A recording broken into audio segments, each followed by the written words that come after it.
अभी basic math पढ़ रहे हैं और बेसिक मैथ बहुत इंपॉर्टेंट है बेटा। क्यों इंपॉर्टेंट है? क्योंकि पूरे फिजिक्स में कंसेप्ट और फॉर्मूला पढ़ने के बाद आपको क्या करना होता है? सवाल। और सवाल करने के लिए क्या जरूरी है? आपका कैलकुलेशन बहुत फास्ट होना चाहिए। और कैलकुलेशन फास्ट कैसे होगा? जब आप जितने भी बेसिक मैथमेटिकल टूल्स है उसको बहुत अच्छे से पढ़ लेंगे। हाँ भाई, गुड मॉर्निंग हो गया, नमस्कार नमस्कार, धन्यवाद आपको बहुत बहुत। चलिए तो लेक्चर शुरू करें। आओ पहले चाय पी लेते। चीयर्स। चाय तो मिलता नहीं होगा तुम लोगों घर में, पानी मिल जाए यही बहुत है। बसिया भात खा के सुबह सुबह बैठे होगे लेक्चर करने, 2-3 दिन का बसिया भात जो मम्मी रखी होगी फेंकने के लिए, वो तुमको दे दिया होगा, तुम खुश आमलाल। चलिए तो आज बेसिक मैथ के लेक्चर नंबर 4 में हम लोग क्या पढ़ने वाले हैं। और अभी तक हमने क्या पढ़ लिया?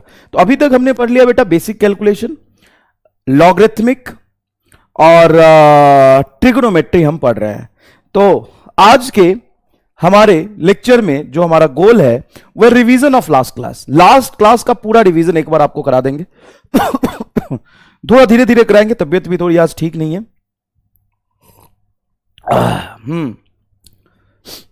ठीक है, उसके बाद जो होमवर्क दिया था वो करा देंगे।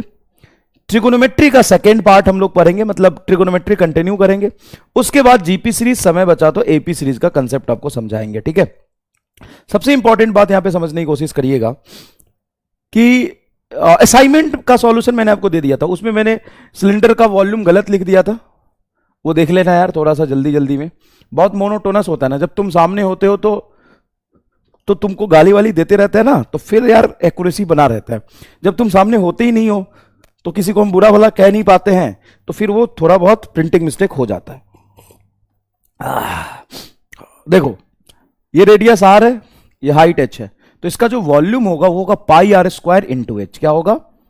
पाई आर स्क्वायर इंटू एच। ये वॉल्यूम ऑफ सिलेंडर होता है। गलती से मैंने मिस्टेक कर दिया था, उसको देख लीजिएगा एक बार। ठीक है, दूसरा क्वेश्चन नंबर 7 में कुछ क्या था? 2 का पावर m माइनस 2, ऐसे था क्या कुछ?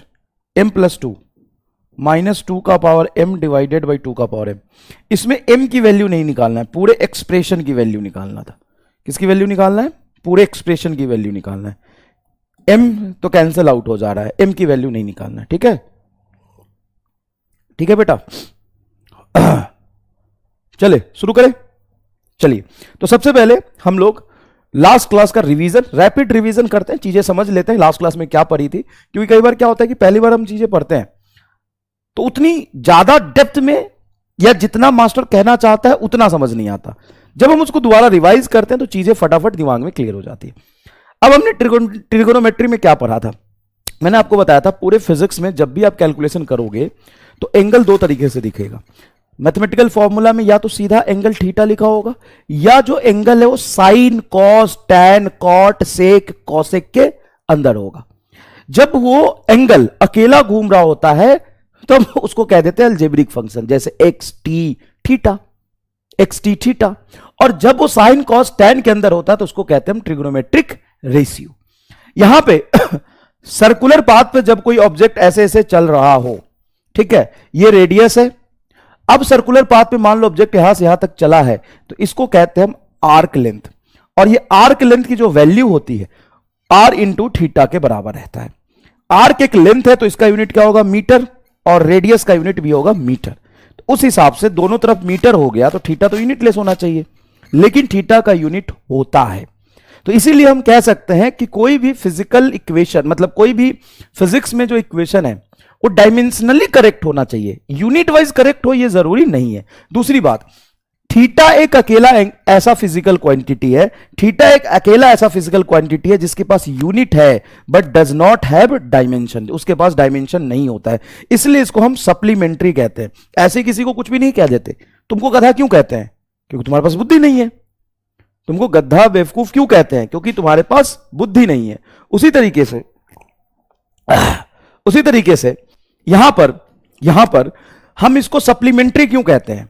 क्योंकि अजीब सा है, पूरे फिजिक्स में एंगल और सॉलिड एंगल के अलावा कोई और ऐसा फिजिकल क्वांटिटी नहीं है जिसके पास यूनिट हो और डायमेंशन ना हो। दो ही चीज होती है, अगर यूनिट है तो डायमेंशन भी है, यूनिट नहीं है तो डायमेंशन भी नहीं है, बाकी सारे फिजिकल क्वांटिटी के साथ। लेकिन अकेला ही ऐसा फिजिकल क्वांटिटी है जिसका यूनिट है लेकिन डायमेंशन नहीं है। नीट 2022 का डायरेक्ट पूछा हुआ सवाल है ये, 2022 का पूछा हुआ सवाल है कि angle have unit but does not have dimension. Arc की वैल्यू समझ गए? तो थीटा को क्या लिख सकते हैं? आर्क बटा रेडियस। थीटा को क्या लिख सकते हैं? आर्क बटा radius. Is angle is unitless? No, angle have a unit and that is ऐसा यूनिट इज रेडियन। जब भी अकेला कहीं थीटा हो फॉर्मूले में, साइन कॉस के अंदर ना हो, तो थीटा को हमेशा रेडियन में रखना। बाकी साइन कॉस टैन के अंदर जो थीटा होता है उसको डिग्री और रेडियन दोनों में रख सकते हैं।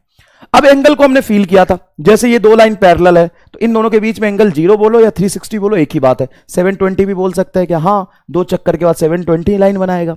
ये 90 डिग्री मतलब परपेंडिकुलर जब दो लाइन होता है तो उन दोनों लाइन के बीच में एंगल जो बनता है वो 90 कहलाता है। ये परपेंडिकुलर से कम एंगल है, ये परपेंडिकुलर से ज्यादा एंगल है। थीटा इन दोनों लाइन के बीच में 90 से ज्यादा है।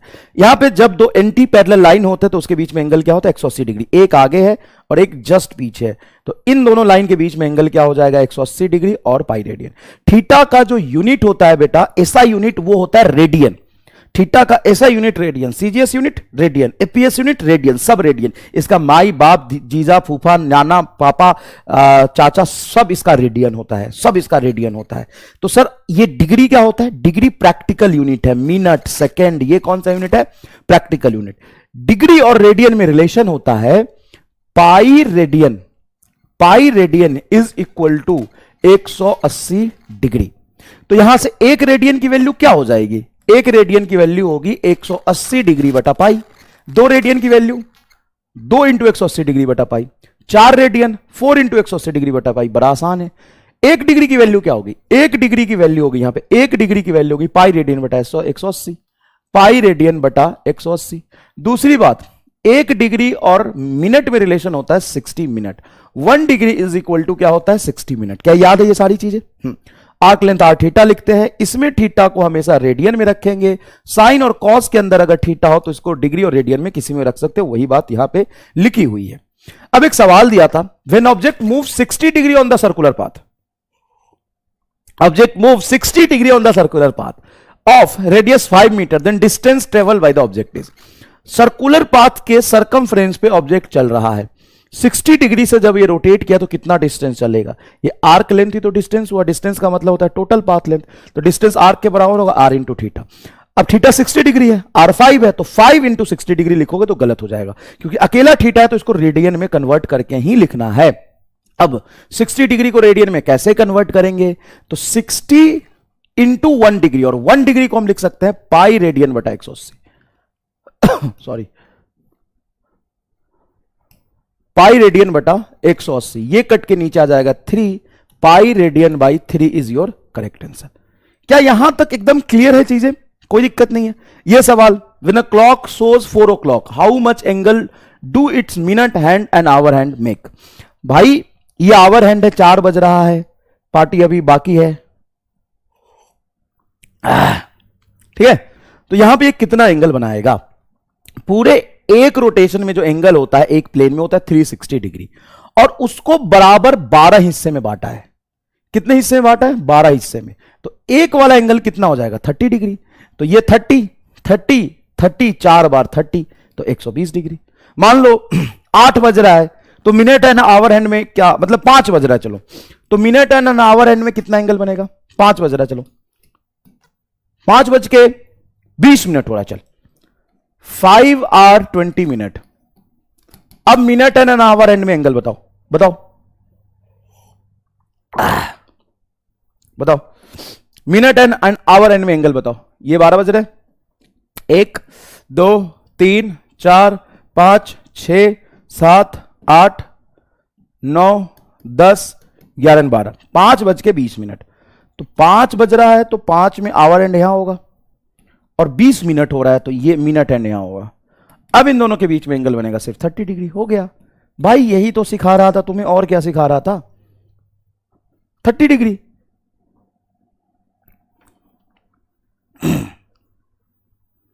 समझ में आया? 30 degree is your correct answer. सही एकदम। देखो, find total angle moved by the object in a pi rotation. बेटा ये नीट 2020 का सवाल है, इसका यूज हुआ था। देखो मैं कह रहा हूं एंगल इन वन रोटेशन होता है 2 पाई रेडियन, तो pi rotation, pi is a number of rotation, एक रोटेशन में 2 पाई रेडियन, तो 2 रोटेशन में 2 इंटू 2 पाई, 3 रोटेशन में 3 इंटू 2 पाई, तो पाई रोटेशन में pi is the number of rotation, 2 pi into pi radian, तो 2 पाई स्क्वायर रेडियन। बहुत कंसेप्चुअल और अच्छा सवाल है। अब ट्रिगोनोमेट्रिक फंक्शन की बात करते हैं।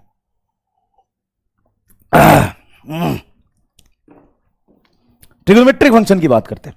तो ट्रिगोनोमेट्रिक फंक्शन देखो यहां पे ट्रिगोनोमेट्रिक फंक्शन हम कैसे डिफाइन करते हैं? हम राइट एंगल ट्रायंगल ढूंढते हैं पहले। ये राइट एंगल ट्रायंगल है, 90 डिग्री, परपेंडिकुलर और बेस के बीच में 90 डिग्री बनता है। इसको परपेंडिकुलर क्यों बोलते हैं? क्या रीजन है कि इसको हम परपेंडिकुलर बोलते? बोल तो क्यों बोलते होंगे इसको परपेंडिकुलर? हम क्यों बोलते हैं इसको परपेंडिकुलर? हम इसको परपेंडिकुलर इसलिए बोलते हैं, हम क्या था वो, चाय था और क्या था, green tea, you know, I drinking green tea, you don't know, you are देहाती गवार, what you know, you don't know anything. Sir radian को डायमेंशन क्यों नहीं होता, एक्सप्लेन प्लीज। नहीं होता है बेटा उसका डायमेंशन, इसलिए उसको हम सप्लीमेंट्री फिजिकल क्वांटिटी में रख देते हैं। वो डिफाइंड है। जैसे चीजों को पढ़ने के लिए अगर मैं आपसे पूछूं कि मीटर का यूनिट क्या होता है, सर लेंथ का यूनिट क्या होता है, तो मीटर। अब क्यों होता है, क्यों वो डायमेंशनलेस क्यों नहीं होता है? इसका कोई जवाब है क्या? नहीं है ना बेटा जवाब। बताओ लेंथ डायमेंशनलेस क्यों नहीं होता है? लेंथ डायमेंशनलेस नहीं होता है तो नहीं होता है। लेंथ डायमेंशनलेस नहीं होता है, उसका डायमेंशन होता है l का पावर 1। एंगल डायमेंशनलेस होता है, उसका डायमेंशन हमने डिफाइन नहीं किया है। अब करने को हम थीटा का पावर 1 कर सकते थे, लेकिन हमने नहीं किया थीटा का डायमेंशन। क्यों नहीं किया? क्योंकि यहां पे आर्क इज इक्वल टू आ रहा आर इंटू थीटा, और कोई भी इक्वेशन डायमेंशनली करेक्ट होना चाहिए। तो आर्क का यूनिट मीटर और आर का यूनिट मीटर, तो ये मीटर मीटर, तो इधर डायमेंशन एल का पावर 1, इधर डायमेंशन एल का पावर 1। अगर थीटा का डायमेंशन मैं लिख दूं तो इक्वेशन गलत हो जाएगा ना, लेकिन कोई भी फिजिक्स में इक्वेशन गलत नहीं होता है, इसलिए थीटा को हम डायमेंशनलेस कह देते हैं। सप्लीमेंट्री फिजिकल क्वांटिटी बेटा, क्लियर? चलो बहुत बढ़िया, बहुत बढ़िया। अब चलो यहां से सुनो, तो ये परपेंडिकुलर क्यों कहते हैं? क्योंकि ये परपेंडिकुलर है, 90 डिग्री पर है। इसको बेस क्यों बोलते हैं? क्योंकि ये लेटा हुआ है। ये परपेंडिकुलर और बेस का पाइथागोरस थ्योरम से हम हाइट निकालते हैं। p का होल स्क्वायर प्लस b का होल स्क्वायर का रूट हमारा h होता है क्या? हमेशा इससे निकाल सकते हैं। हाँ, ये एंगल जो थीटा होता है हमेशा बेस और हाइपोटेन्यूज के बीच होता है। Sine theta perpendicular upon hypotenuse, देखो इधर साइन होगा परपेंडिकुलर अपॉन हाइपोटेन्यूज, कॉस होगा बेस अपॉन हाइपोटेन्यूज, टैन होगा परपेंडिकुलर अपॉन बेस, कॉट होगा बेस अपॉन परपेंडिकुलर, कॉसेक होगा हाइपोटेन्यूज अपॉन परपेंडिकुलर, और सेक होगा base upon sorry hypotenuse upon base. Sec क्या होगा? Hypotenuse upon base. Sec sec sec sec sec sec sec sec sec sec sec theta क्या होगा? Hypotenuse upon base. क्या ये बहुत अच्छे तरीके से आपको याद है? याद होना भी चाहिए। अब बात करते हैं कि हमें जो फिजिक्स में 99% किसी भी एंगल में ट्रिगोनोमेट्रिक रेशियो का जो वैल्यू निकालना होता है, किसी भी एंगल पे ट्रिगोनोमेट्रिक रेशियो का जो वैल्यू निकालना होता है, वो क्या होता है? Trigonometric ratio. ट्रिगोनोमेट्रिक रेशियो मतलब साइन कॉस टैन, और किसी भी एंगल मतलब 0 से 180 डिग्री तक ही मेन एंगल होता है। इसमें 37 और 53 एक्स्ट्रा है, वो मैं आज फिर बताऊंगा। लेकिन जो मेजर एंगल होता है बेटा, वो होता है 0, 30, 45, 60, 90, 120, 135, 150, 180। अब मैंने आपको बताया था कि साइन 0 की value 0, sine 30 half, sine 45 1/√2, sine 60 √3/2, sine 91। यहां पे तुम मिरर मान लो, यहां पे तुम मिरर मान लो, और इसका इमेज यहां बनाओ। तो पहले इसके बाद, इससे पहले क्या था? √3/2, तो जस्ट इसके बाद होगा √3/2। ये क्या है? 1/√2, ये होगा 1/√2। ये क्या हाफ? तो ये होगा हाफ। ये 0, तो ये होगा 0। सेकेंड क्वाड्रेंट में कॉस निगेटिव होता है, तो ये हाफ, तो ये minus half. Minus 1/√2, minus 1/√2, √3/2, minus √3/2, 1, ये -1। 10 में भी इसी तरीके से उल्टा हो जाएगा। तो सर ये तो आपने 3 ही बताया, कॉस सेक टैन तो कॉस सेक और कॉट तो बताया नहीं। पहली बात, कॉस सेक कॉट पूरे फिजिक्स में कहीं यूज नहीं होता, 0.1% भी पूरे फिजिक्स में कहीं यूज नहीं होता, और कहीं यूज होता है तो कॉसेक क्या होगा? साइन का उल्टा। अगर तुम्हें साइन पता है किसी भी एंगल पर तो कॉसेक निकाल सकते हो। हां, यह बहुत इंपॉर्टेंट है बेटा। ये जो टेबल मैंने आपको बताया है, 90% बच्चों को 90 डिग्री के बाद का जो वैल्यूज होता है वो याद नहीं रहता। मैं फिर से आपको एक बार समझाना चाहता हूं, ध्यान से देखो, ये 90 डिग्री है, ये इससे पहले है 60 डिग्री, तो इसके बाद हो जाएगा 120 डिग्री, इससे 30 डिग्री पहले 30 डिग्री बाद, और उससे पहले 45 डिग्री, 90 से पहले 45 डिग्री आता है, 90 प्लस 45 क्या होगा, 90 प्लस 45 135। तो मैं तुम्हें बोल रहा हूं जो ऑड है, देखो वो ऑड के साथ मैच कर रहा है, ये ऑड एंगल दो ही है, 90 से पहले 45 135, तो 45 पे वैल्यू उतनी ही होती है जितनी 135 पे होती है। बस ध्यान रखना है, साइन में सेम साइन रहेगा, साइन थीटा में कॉस निगेटिव हो जाता है, टैन निगेटिव हो जाता है सेकंड क्वाड्रेंट। इससे पहले बेटा 30 डिग्री, 90 से कितना पहले है 30, 90 से 60 डिग्री पहले 30, तो 90 के बाद 60 डिग्री 150 डिग्री वैल्यू सेम होगा, 180 degree is always equal to 0 degree. क्या ये क्लियर है? हां जी सर। अब मैं अगर यहां पे लिखता हूं साइन थीटा, तो साइन 0 पे क्या होता है 0, साइन 30 पे 1/2, साइन 45 पे 1/√2, साइन 60 पे √3/2, √3/2, और साइन 90 पे 1। क्लियर है? मैं बोल रहा हूं कि इसको तुम मिरर मान लो, ठीक है। अब तुम्हें अगर साइन 120 की वैल्यू निकालनी है, तो साइन 120 को 120 नहीं सोचोगे, आप क्या सोचोगे 60 डिग्री, क्योंकि 120 is nothing but 60 degree, value एकदम सेम आएगा, √3/2। 135 is 45, 1/√2, 1/√2, 150 degree is 30 degree, half and 0। अब इसको निकालने के लिए आपको स्पेशल फंक्शन चेंज का रूल पढ़ाया जाता है, जो कि मैं नहीं पढ़ाऊंगा, जरूरत ही नहीं है, मुझे 180 तक याद है, खत्म, मैं क्यों पढ़ूंगा एक्स्ट्रा चीजें।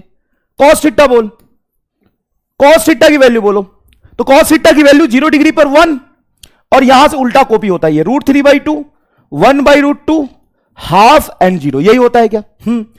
अब सेकेंड क्वाड्रेंट में कॉस निगेटिव होता है, तो कुछ नहीं करना, वैल्यू सेम रखना, हाफ का माइनस हाफ, ये हो जाएगा 1/√2, ये हो जाएगा √3/2, और ये हो जाएगा आपका 1, ये सारे निगेटिव साइन के साथ।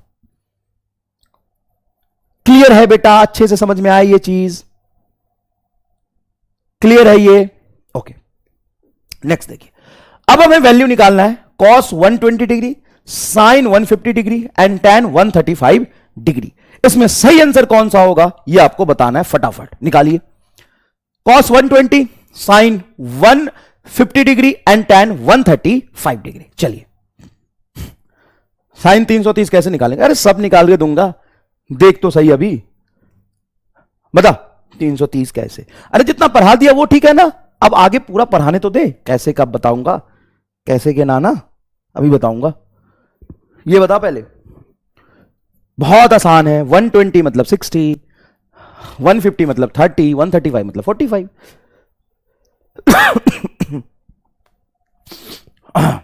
ओके,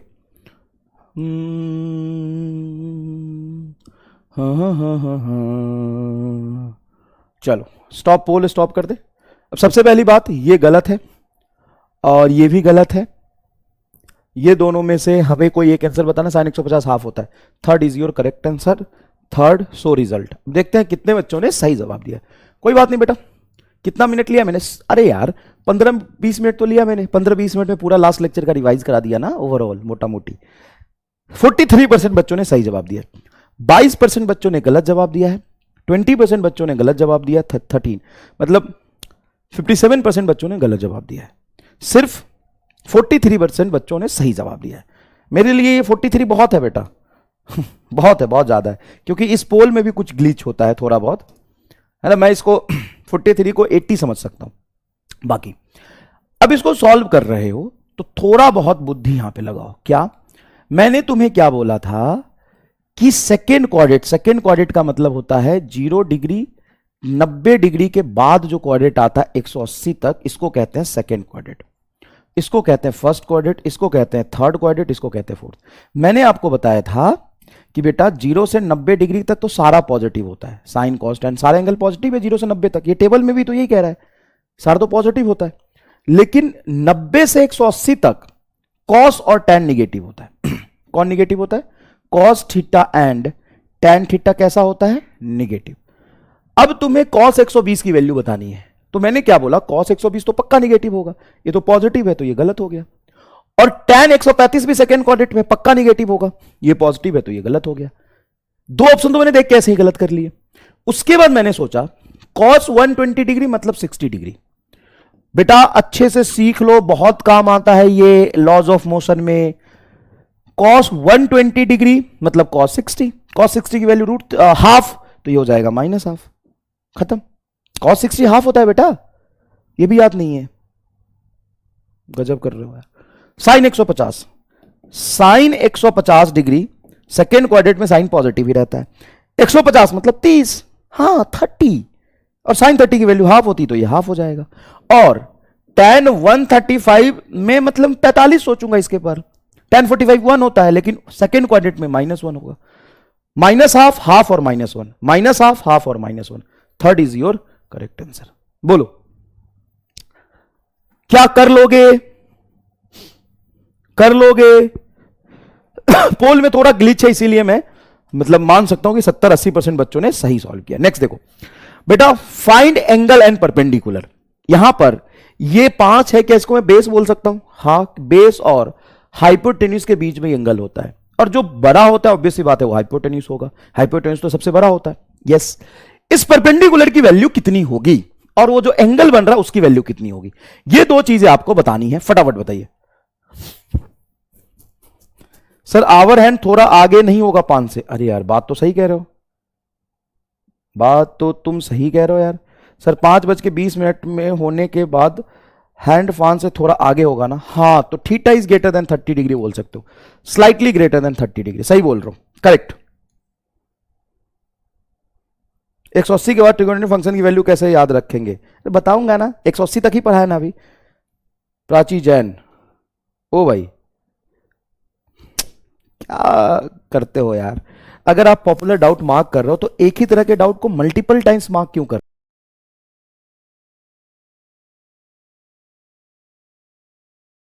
ग्रेटर देन 30 डिग्री होगा, क्यों होगा? सही बोल रहे हो एकदम। मैंने सवाल को इनोवेटिव बनाने के लिए लिख दिया था, लेकिन सही कह रहे हो। 1 2 3 4 5 6 7 8 9 10 11 12, ठीक है।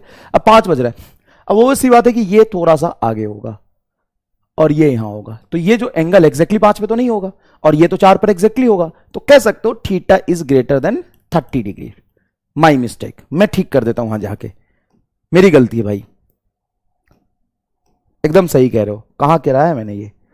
हाँ गलत है, 30 डिग्री नहीं होगा, ये जो एंगल होगा ग्रेटर देन 30 डिग्री होगा। एकदम सही जवाब है तुम्हारा, ठीक है, एकदम सही जवाब है। यहां पर जो एंगल बनेगा वो हल्का सा 30 डिग्री से ज्यादा होगा, एकदम सही जवाब है, बिल्कुल। अरे यार पॉपुलर डाउट में एक ही तरह के डाउट 50 बार करने से क्या होगा?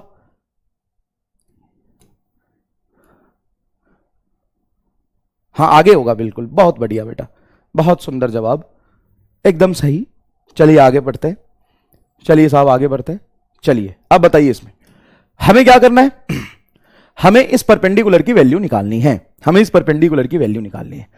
तो कैसे निकालेंगे परपेंडिकुलर की वैल्यू? तो सबसे पहले तो हम पाइथागोरस थ्योरम जानते हैं बहुत अच्छे तरीके से कि P square plus B square बराबर हाइपोटेन्यूज का होल स्क्वायर। यहां पे बेस कितना है? 5, तो बेस हो जाएगा 5 का होल स्क्वायर, परपेंडिकुलर हमें कैलकुलेट करना है, बराबर हाइपोटेन्यूज हो जाएगा 13 का होल स्क्वायर। तो पी स्क्वायर बराबर 13 का होल स्क्वायर माइनस 5 का होल स्क्वायर, ये हो जाएगा, आपको सॉल्व करोगे तो 144। तो P square is equal to 144, तो P is equal to √144 is equal to 12। P की वैल्यू आ जाएगी 12, पी की वैल्यू क्या आ जाएगी? 12। अब यहाँ पे थीटा निकालना है, तो अगर तुम्हें परपेंडिकुलर, बेस और हाइपोटेन्यूज सारे पता है तो साइन कॉस टैन किसी के टर्म्स में तुम एंगल निकाल सकते हो, जरूरी नहीं टैन के टर्म्स में। टैन थीटा तुम क्या लिख सकते हो? यहां पर टैन थीटा लिख सकते हो परपेंडिकुलर अपॉन बेस 12/5, तो थीटा इज इक्वल टू आप लिख सकते हो टैन इनवर्स 12/5। अगर आप यहां पे साइन के टर्म्स में निकालना चाहो तो साइन थीटा भी लिख सकते हो परपेंडिकुलर अपॉन हाइपोटेन्यूज 12/13, तो थीटा इज इक्वल टू आ जाएगा साइन इनवर्स 12/13। ये दोनों एंगल सेम है कि डिफरेंट है? अबे सेम ही है ना, एंगल को टैन के टर्म्स में लिखा है, इस एंगल को हमने साइन के टर्म्स में लिखा है तो सेम ही दोनों, है तो सेम ही दोनों। क्लियर है क्या भाई? हाँ, तुम कॉस के टर्म्स में भी लिखना चाहो तो लिख सकते हो, कोई बुराई नहीं है, बस हम करना सीख गए, ये इंपॉर्टेंट है। नेक्स्ट देखिए, if a1 by a2 is equal to 7 by 3, then find a1 plus a2 divided by a1 minus a2. देखो बेटा, ये मैंने होमवर्क दिया था आपको, a1 by a2 आपका है 7 by 3, then find a1 plus a2 divided by a1 minus a2. कैसे सॉल्व करोगे बताओ? क्या मैं a1 की वैल्यू 7 बोल सकता हूं? नहीं, क्योंकि a1 by a2 का रेशियो है बेटा 7 by 3. a1 एग्जैक्टली 7 नहीं है, but a1 is 7 if a2 is 3. हम a1 को 7 बोल सकते हैं जब a2 को हम 3 ले रहे हैं. तो यहां पे रेशियो का मतलब समझना, थोड़ा सा मैथमेटिकल चीज है. Is a1 is 7. अगर मैं तुमसे बोलूं क्या a1 7 है? नहीं, ये तो रेशियो गिवन है. a1 को 7 कैसे बोल सकता हूं मैं? ये ऐसे भी तो लिख सकता हूं, इसको डबल कर देता हूं, 14/6 भी तो हो सकता है ये. तो a1 एग्जैक्टली 7 हो ये जरूरी नहीं है, but a1 is 7 when a2 is 3. a1 को 7 और a2 को 3 लिखूंगा तो ये सही है. क्लियर है ये डाउट? क्लियर है? मैं डायरेक्टली a1 को 7 लिखता हूं, कोई बुराई नहीं है. जब मैं a2 को 3 लिखना पड़ेगा, डिवाइडेड बाई a1 7 माइनस 3, 10/4 मतलब 2.5 इज योर करेक्ट आंसर. ठीक है क्या? आया ये जवाब? सबका आया होगा. नेक्स्ट देखिए बेटा, root under i1 plus root under i2 divided by root under i1 minus root under i2 is equal to 5/3. Then find i1 by i2. कैसे करोगे सॉल्व? सर ये तो मुश्किल लग रहा है. इस तरह के एक्सप्रेशन में एक काम करो, let root i1 is equal to x and root i2 is equal to i. बस ऐसे ही बोल रहा हूं, बार बार रूट ना लिखना पड़े. क्या मैं इसको ऐसे एज्यूम कर सकता हूं? कोई बुराई है क्या? नहीं. रूट i1 को मैं लिख सकता हूं x, रूट i2 को मैं लिख सकता हूं y. तो ये क्या बनेगा? x plus Y divided by x minus Y is equal to 5/3. अब यहां पे बहुत आसानी से क्या मैं क्रॉस मल्टीप्लीकेशन कर सकता हूं? हां, 3 यहां चला जाएगा. 3x plus 3y is equal to 5x minus 5y. Minus 5y को इधर ले आओ तो 3y था ये, तो ये हो जाएगा 8y is equal to 3x को इधर ले जाओ 2x.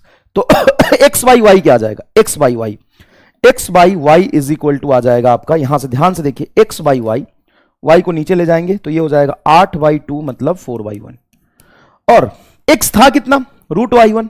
और y कितना था? Root i2. तो यहां पे हम लिख सकते हैं root i1 by root i2, ऊपर नीचे दोनों में रूट है, root i1 by root i2 is equal to 4/1. ये रूट यहां चला जाएगा तो i1 by i2 is equal to 16/1. ये आंसर आ गया. देखो बेटा, ऐसे सवाल SHM और वेव में आते हैं, चाहे वो साउंड वेव का चैप्टर हो 11th का लास्ट, या ये चैप्टर हो वेव ऑप्टिक्स का. दोनों में इंटरफेरेंस में ऐसे सवाल बनते हैं. क्लियर है? और वही बनते हैं बस, और कहीं नहीं बनता. इसको एक तरीका और होता है सॉल्व करने का. क्या तरीका होता है? डायरेक्टली यहां से मैं इसको कंपोनेंटो एंड डिवाइडो के मेथड से x प्लस वाई बटा x minus Y is equal to 5/3 है, तो इसको मैं इसके फॉर्मेट में लिख देता हूं, x by Y is equal to, इधर वाले को इस फॉर्मेट में लिखता हूं, मतलब 5/3 है तो इसको लिख सकता हूं 5 प्लस 3 डिवाइडेड बाई 5 माइनस 3. तो सीधा x बाई वाई आ जाएगा आपका 8/2. खत्म. जो इधर का फॉर्मेट है x प्लस वाई, 2 डिजिट है ना, x और y, x प्लस वाई बटा x minus Y is equal to 5/3. तो मैं x बाई वाई इस वाले को ये वाला फॉर्मेट दे देता हूं, x बाई वाई, और इधर वाले को दे देता हूं 5 प्लस 3 डिवाइडेड बाई 5 माइनस 3. ऐसे कर सकते हैं.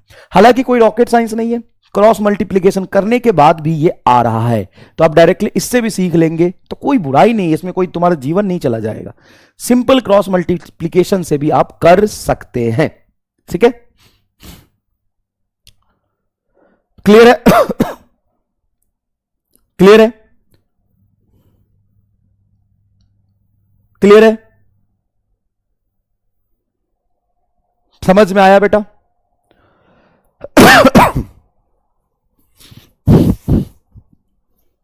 बहुत बढ़िया, गुड. क्लियर है भाई? चलो अब हम चलते हैं अपने आगे गोल पर, जहां पे हमने पढ़ा था sine a plus B, sine a minus B, cos a plus B, cos a minus B. एक चीज और एक छोटा सा सवाल मैं तुमसे पूछता हूं. किसी एक चीज को करने के तुम्हें 3 मेथड अलग अलग पता होने चाहिए, या किसी एक चीज को करने के एक मेथड पे PhD होना चाहिए? तुम ईमानदारी से बताओ, क्योंकि मैं जो कदम उठाने जा रहा हूं बड़ा सेंसिटिव कदम है. जो चीज मैं लास्ट ईयर तक पढ़ाता था, जो चीज सारे लोग पढ़ाते हैं, सारे टीचर्स ये पढ़ाते ही हैं, सब लोग पढ़ाता है, लेकिन मैं नहीं पढ़ाऊंगा, क्योंकि मैंने जो चीज पहले पढ़ाया हुआ है उसी से अगर मैं सवाल सॉल्व कर दूं तो नई चीज पढ़ने की सच में जरूरत पड़ेगी क्या? क्या हमें तीनों ही चीजें पता होनी चाहिए? एक सवाल को सॉल्व करने के 3 अलग अलग मेथड पता होनी चाहिए, एक मेथड पे हमारी पीएचडी होनी चाहिए? क्योंकि वैसे भी फिजिक्स में पढ़ने के लिए बेटा बहुत कुछ है, और मैथमेटिक्स इज नॉट इंपॉर्टेंट, मतलब मैथमेटिक्स इज नॉट लाइक कि उससे सवाल आएंगे और तुम्हें उस पे ट्रिगोनोमेट्री पे तुम्हें पूरा ट्रिगोनोमेट्री पढ़ना है। मैथमेटिक्स एक सपोर्टिंग टूल है और उसमें उतना ही पढ़ना है जिससे काम चल जाए, है ना। वैसे भी तुम घनघोर बायोलॉजी हो, मैथमेटिक्स से तुम्हारा दूर दूर तक कोई रिलेशन नहीं है। लेक्चर नंबर 2 का होमवर्क रह गया था, अरे यार वो लल्लू सा सवाल होगा, उसके लिए तुम पीछे पड़े हो, कोई आसान सा सवाल होगा यार। आज का तो करा दिया ना, करा दूंगा लेक्चर 2 का भी, देख इधर शांति से ये पर सुन, अब ध्यान से करा दूंगा।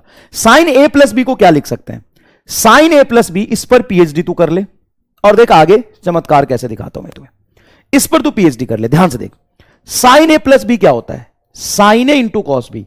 साइन को 2 एंगल दिया है मैंने, ए और बी, तो साइन पहला एंगल खुद ले लेगा और साइन दूसरा एंगल जो बी है वो कॉस को दे देगा, फिर दूसरा एंगल खुद रखेगा और पहला एंगल कॉस को दे देगा।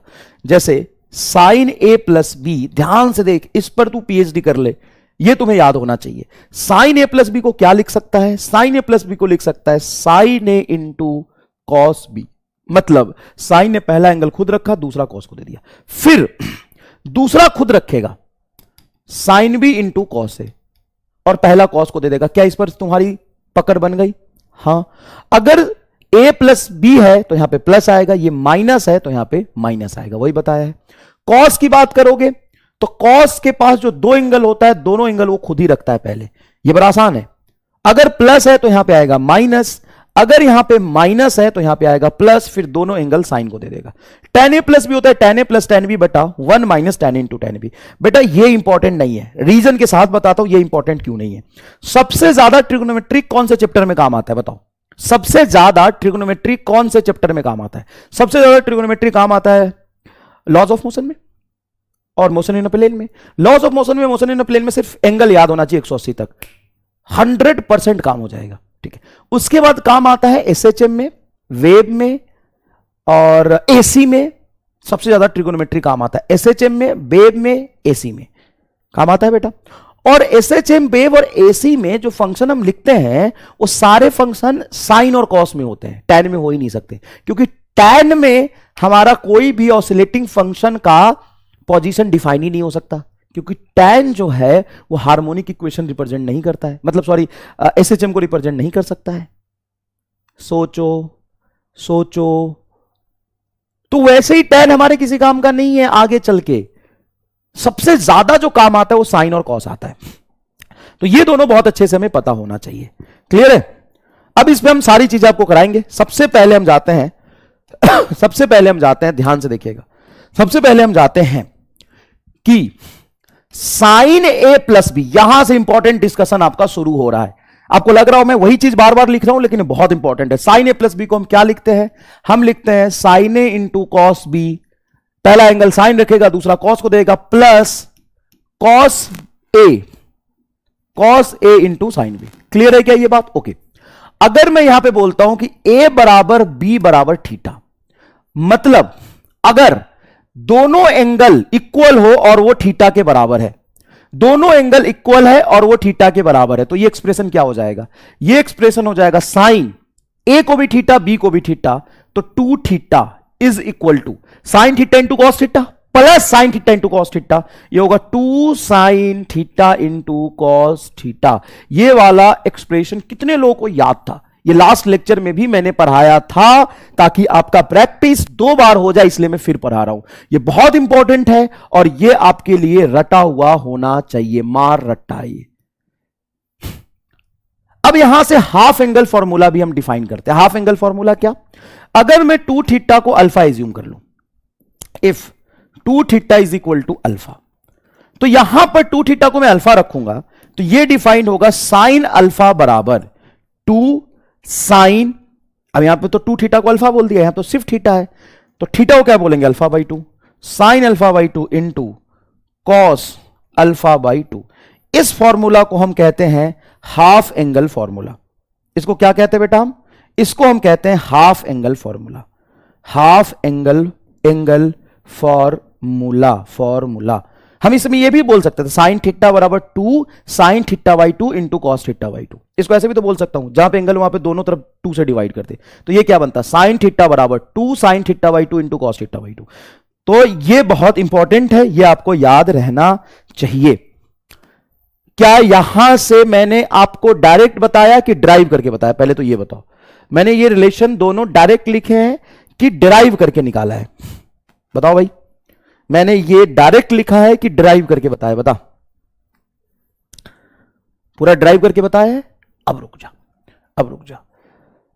कॉस ए प्लस बी क्या होता है sir? Cos A plus B होता है cos A into cos B minus, ये दोनों एंगल कॉस रख लेगा, प्लस है तो आएगा minus sign A into sine B, sine A into sine B. अब मैं अगर कहता हूं कि इफ ए बराबर बी बराबर थीटा, अगर ए और बी की वैल्यू इक्वल है और थीटा के बराबर है तो ये क्या बनेगा सर? ये बनेगा कॉस 2 थीटा, ए भी थीटा बी भी थीटा, तो theta plus theta 2 theta is equal to cos theta क्या हो जाएगा? Cos square theta minus sine theta क्या हो जाएगा? Sine square theta. कोई समस्या यहां पर? कोई समस्या नहीं सर, इजी है। अब यहां से अगर डायरेक्टली सिर्फ कॉस थीटा में लिखूं तो क्या सिर्फ कॉस थीटा को मैं लिख सकता हूं cos square theta by 2 minus sine square theta by 2। इसको कहते हैं हम हाफ एंगल फॉर्मूला, इसको कहते हैं हम हाफ एंगल फॉर्मूला। कोई समस्या? हाफ एंगल फॉर्मूला कुछ नहीं है भाई, इधर cos 2 थीटा होता है cos square theta minus sine square theta, तो cos थीटा को क्या लिख सकते हैं? cos थीटा को लिख सकते हैं, इसको आधा कर दिया तो ये एंगल भी आधा हो जाएगा। कोई खास बात यहां पर नहीं है। अच्छा, 1 मिनट और, इस फॉर्मूला को क्या मैं ऐसे भी लिख सकता हूं कि cos 2 theta is equal to 1 minus cos square theta को 1 माइनस साइन स्क्वायर थीटा लिख सकते हैं, और माइनस साइन स्क्वायर थीटा और है तो 2 साइन स्क्वायर थीटा हो जाएगा। हाँ या ना? आराम से देख के बताओ, कोई जल्दीबाजी नहीं है बेटा। ये cos 2 थीटा है, cos स्क्वायर थीटा को लिख सकते हैं 1 माइनस साइन स्क्वायर थीटा। उसका भी हिंट दे देता हूं, कैसे लिखा है? ऐसे लिखा है, यहां पे लिख देता हूं, sign square theta plus cos square theta 1 होता है। तो क्या मैं कॉस स्क्वायर थीटा को लिख सकता हूं 1 माइनस साइन स्क्वायर थीटा? देखो ये साइन स्क्वायर थीटा उधर ले जाओ, कॉस स्क्वायर थीटा होगा 1 माइनस साइन स्क्वायर थीटा, तो कॉस स्क्वायर थीटा को लिखा 1 minus sine square theta, minus sine square theta एक और था तो 2 साइन स्क्वायर थीटा होगा। क्लियर? ओके। अब 2 साइन स्क्वायर थीटा को इधर ले आओ और कॉस 2 थीटा को उस तरफ ले जाओ, तो माइनस 2 साइन स्क्वायर थीटा है तो ये बनेगा 2 साइन स्क्वायर थीटा, क्योंकि ये टर्म निगेटिव आके इधर पॉजिटिव बन जाएगा और इधर निगेटिव होगा, ये 1 माइनस कॉस 2 थीटा। क्लियर है भाई? ओके। क्या मैं इस 2 को उधर ले जाऊं तो डिवाइडेड बाई में चला जाएगा? हाँ। और स्क्वायर को उधर ले जाऊंगा तो रूट हो जाएगा? हाँ सर। तो साइन थीटा का एक नया फॉर्मूला बन गया 1 minus cos 2 theta divided by 2। ऐसे भी आप लिख सकते हैं, या आप डायरेक्टली याद रखें sine square theta is equal to 1 minus cos 2 theta.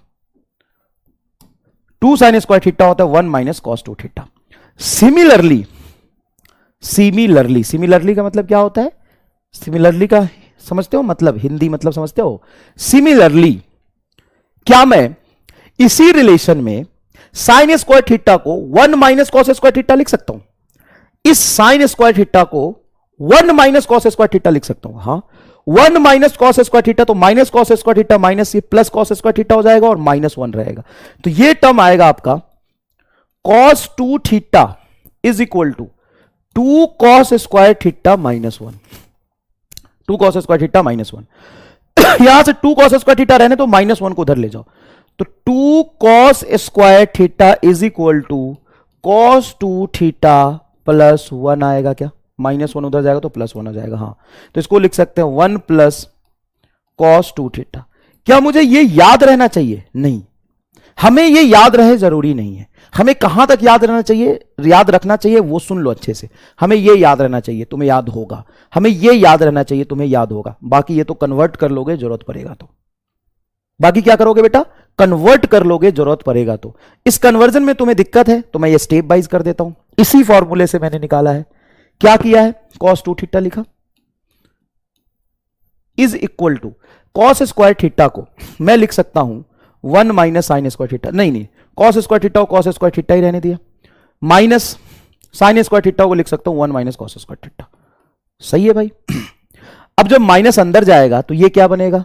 cos square theta. Minus अंदर जाएगा तो -1 और ये माइनस माइनस हो जाएगा प्लस cos स्क्वायर थीटा। तो cos स्क्वायर थीटा हो जाएगा 2 cos square theta -1 is equal to cos 2 theta. तो बेटा ये कन्वर्ट करने आपको आना चाहिए। कई बार जरूरत पड़ता है इसका, बहुत रेयर जरूरत पड़ता है, लेकिन यहां तक आपको याद रहना चाहिए। तो ये टेबल बेटा बहुत इंपॉर्टेंट है। सर समझ नहीं आया? हाँ बेटा, कंफ्यूजन हो गया, रिपीट। ओ भाई साहब, भाई मेरे गलती हो गई बेटा, मेरे से माफ करना बेटा, माफ करना। ओ माई गॉड, ओ माई गॉड, माफ करना। कहां है चरण तुम्हारे? चरण कहां है? Not able to understand. Okay, चरण कहां है? चरण दिखाओ ना एक बार। समझ नहीं आया, बहुत बढ़िया। एक्चुअल में मैं गधा हूं बेटा, मुझे आता ही नहीं पढ़ाने। ईमानदारी से कहना, तुम 9वीं 10वीं में थोड़ा बहुत भी पढ़ के आए हो ट्रिगोनोमेट्री, साइन और कॉस? नहीं सर, हम तो पूरा का पूरा 1 साल में रिपीट करेंगे। हाँ, छुट्टी भी हम ही मांगेंगे, रिपीट भी हम ही करेंगे। एक फॉर्मूला ढंग से याद नहीं है। इसमें भी होगा, लास्ट वाला रिपीट कर दीजिए प्लीज। क्यों भाई?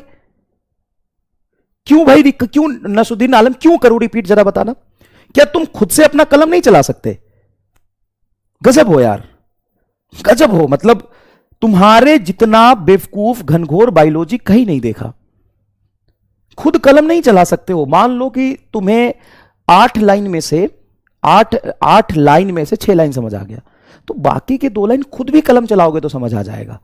और इस तरीके से रिपीट करोगे ना तो बेटा तुम सिलेक्शन से कोसों दूर हो। और इसमें कोई झूठ बात नहीं है। क्यों? क्योंकि मैं पढ़ा रहा हूं ना, तो मैं तो कुछ सच्चाई जानता होऊंगा। कोसों दूर हो सिलेक्शन से। अब तुम कहोगे डीमोटिवेट कर दिया सर। नहीं, डीमोटिवेट तुम खुद अपने आप को कर रहे हो, कलम नहीं चला के। बात समझो, कलम नहीं चला के तुम खुद अपने आप को डीमोटिवेट कर रहे हो। कोई बात नहीं, मैं फिर से समझाता हूं, और इवन लास्ट लेक्चर में भी समझाया था। लेकिन समझो, ध्यान यहां रखो, कमेंट बंद कर दो यार। आओ देखो, अच्छे से समझो। cos a प्लस बी क्या होता है? तो cos a प्लस बी होता है, कंफ्यूजन हो गया साला, यहां पे रॉकेट साइंस बनाना मैं दिखा रहा हूं, कंफ्यूजन हो गया इसमें, गधे कहीं गधे। बाकी देख, क्लियर है, क्लियर है, क्लियर है, क्लियर है। ये लोग कौन से हैं? सेलेक्ट होने वाले। रिपीट वाले कौन से थे? तुम जैसे गधे, सिलेक्शन से कोसों दूर। cos a प्लस बी क्या होता है? cos a प्लस बी होता है बेटा cos a into cos b।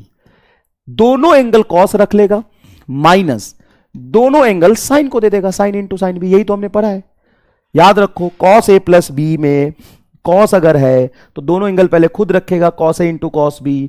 Plus है तो यहां पे आएगा माइनस, और दोनों एंगल फिर साइन को दे देगा। मैं कह रहा कि इफ a बराबर b बराबर थीटा है, a और b इक्वल है और वो थीटा के बराबर है, तो a और b दोनों को मैं थीटा रख दूंगा। तो यहां पे थीटा थीटा रखूंगा तो ये क्या होगा सर? ये होगा cos 2 theta is equal to, a को भी थीटा, इसको भी थीटा, तो cos theta into cos theta ये होगा cos square theta minus sine theta into sine theta sine square theta. Sir बहुत आसान है, बहुत इजी है ये तो। ओके, यहां पे हाफ एंगल का कंसेप्ट क्या समझाया मैंने? हाफ एंगल का कंसेप्ट ये समझाया कि अगर इन एंगल को हाफ कर दूं तो cos थीटा को मैं लिख सकता हूं cos square theta by 2 minus sine square theta by 2। चलो, ये हाफ एंगल फॉर्मूला आ गया, हाफ एंगल फॉर्मूला आ गया।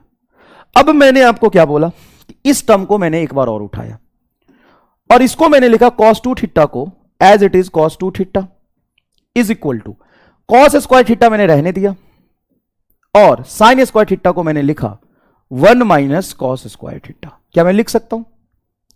क्यों लिख सकता हूं? तो हम जानते हैं sine square theta plus cos square theta 1 होता है। तो साइन स्क्वायर थीटा क्या होगा? कॉस स्क्वायर थीटा को उधर ले जाऊंगा तो 1 माइनस कॉस स्क्वायर थीटा बनेगा। ठीक है साहब, तो साइन स्क्वायर थीटा को मैं लिख सकता हूं 1 minus cos square theta. Okay, minus अंदर जाएगा तो ये निगेटिव और ये बन जाएगा पॉजिटिव। कॉस स्क्वायर थीटा -1, इस माइनस को अंदर ले जाता हूं, minus minus plus cos square theta. Cos square theta हो जाएगा 2 cos square theta -1 is equal to cos 2 theta. इस माइनस को इधर लाऊंगा तो प्लस हो जाएगा, तो मैं लिख सकता हूं 2 cos square theta is equal to 1 plus cos 2 theta. ले, हो गया।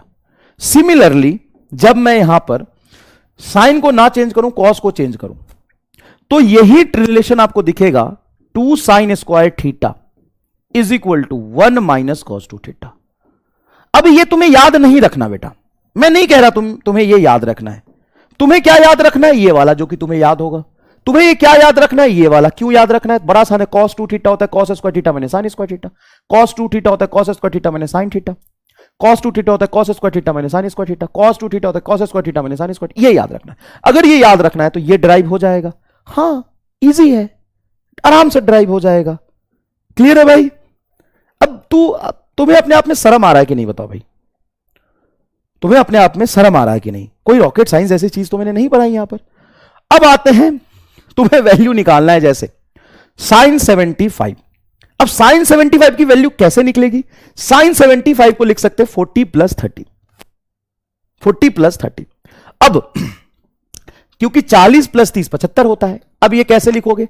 तो sine A into cos B, sine 45 into cos 30। Sine में प्लस है तो प्लस आएगा, into sine 30 into cos 45। Sine पहला एंगल खुद रखता है, दूसरा कॉस को देता है, फिर दूसरा खुद रखता है, पहला कॉस को देता है। अब इसको सॉल्व करना है तो बहुत आसान है। साइन 45 बेटा होता है 1/√2, कॉस 1/√2, कॉस 30 होता है √3/2। साइन 30 होता है तुम्हारा साइन 30 होता है तुम्हारा हाफ, एंड cos 45 होता है 1/√2। तो ये 2√2 दोनों के बेस में 2√2 है, तो 2√2 को एलसीएम ले लिया तो आ जाएगा √3 + 1। बेटा ये पूरे फिजिक्स में कहीं काम नहीं आता। तुम ही बताओ, कहीं काम आया है? ये कहीं काम नहीं आता पूरे फिजिक्स में। हम क्यों पढ़ रहे हैं? क्योंकि मुझे ये फॉर्मूला प्रैक्टिस हो जाए, बस इसीलिए। कहीं साइन 105 डिग्री काम आता है क्या? नहीं। अच्छा बताओ, साइन 105 डिग्री क्या होगा? साइन 105 डिग्री होगा साइन 60 प्लस साइन 45, 60 प्लस 45। इसको भी हम ये लिख देंगे, sine 60 into cos 45 plus sine 45 into cos 60 into cos 60। जब इसको सॉल्व करोगे बेटा अच्छे से देखना, तो साइन 60 होगा √3/2 और √3/2 इंटू कॉस 45 क्या होगा 1/√2 प्लस साइन 45 क्या होगा 1/√2 इंटू कॉस 60 क्या होगा हाफ। कॉस 60 हाफ होता है भाई। तो ये 2√2 और यहां भी 2√2। यार एक मिनट में सही लिख रहा हूं? हाँ एकदम सही लिख रहा हूं। ये 2√2 ये 2√2 बेस में आ जाएगा एलसीएम 2√2। अब ये √3 और ये 1, √3 + 1। अब यहां पर ध्यान से देखो तो साइन 45 की साइन 75 की वैल्यू और साइन 105 की वैल्यू एकदम सेम आई है, एकदम सेम आई है। देखो देखो ना, ध्यान से देखो, ये वाला वैल्यू और ये वाला वैल्यू एकदम सेम आया है, जबकि ये तो साइन 75 है और साइन 105 है। अब सेम आया है तो ये इत्तिफाक से सेम आया है कि इसके पीछे कुछ कंसेप्ट होगा? बोलो, ये इत्तिफाक से सेम आया है कि इसके पीछे कुछ कंसेप्ट होगा? साइन 75 में निगेटिव नहीं आएगा। साइन 75 में 40 + 30 कहां निगेटिव आ रहा है? साला जूता निकाल के मारूंगा। क्यों आएगा निगेटिव?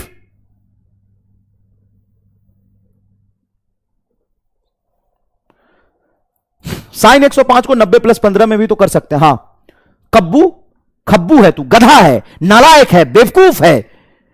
90 + 15 करेगा तो यहां पे फॉर्मूला लिखेगा। अब 15 डिग्री की वैल्यू कहां से लाएगा? हम 75 को 70 + 5 लिख देते हैं। हाल एकदम पगलेट है हम।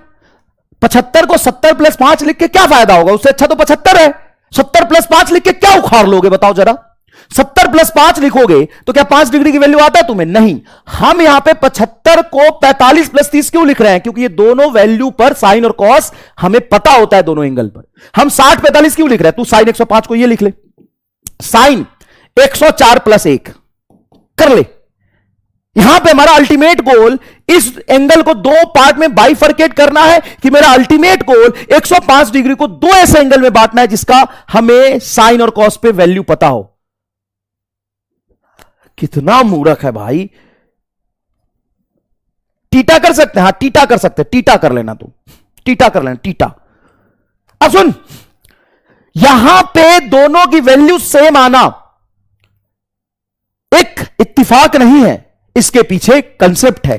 क्या कंसेप्ट है इसके पीछे? इसके पीछे कंसेप्ट यह है कि 90 डिग्री से जितना पीछे जाओगे उतना ही आगे अगर जाते हो तो एंगल पर वैल्यू बराबर होता है। 75 डिग्री साइन से कितना पहले? 15 डिग्री पहले। 90 से कितना पहले? 15 डिग्री पहले। 90 से 15 डिग्री आगे 105। तो किसी की भी वैल्यू 75 और 105 में निकाल सेम आएगा।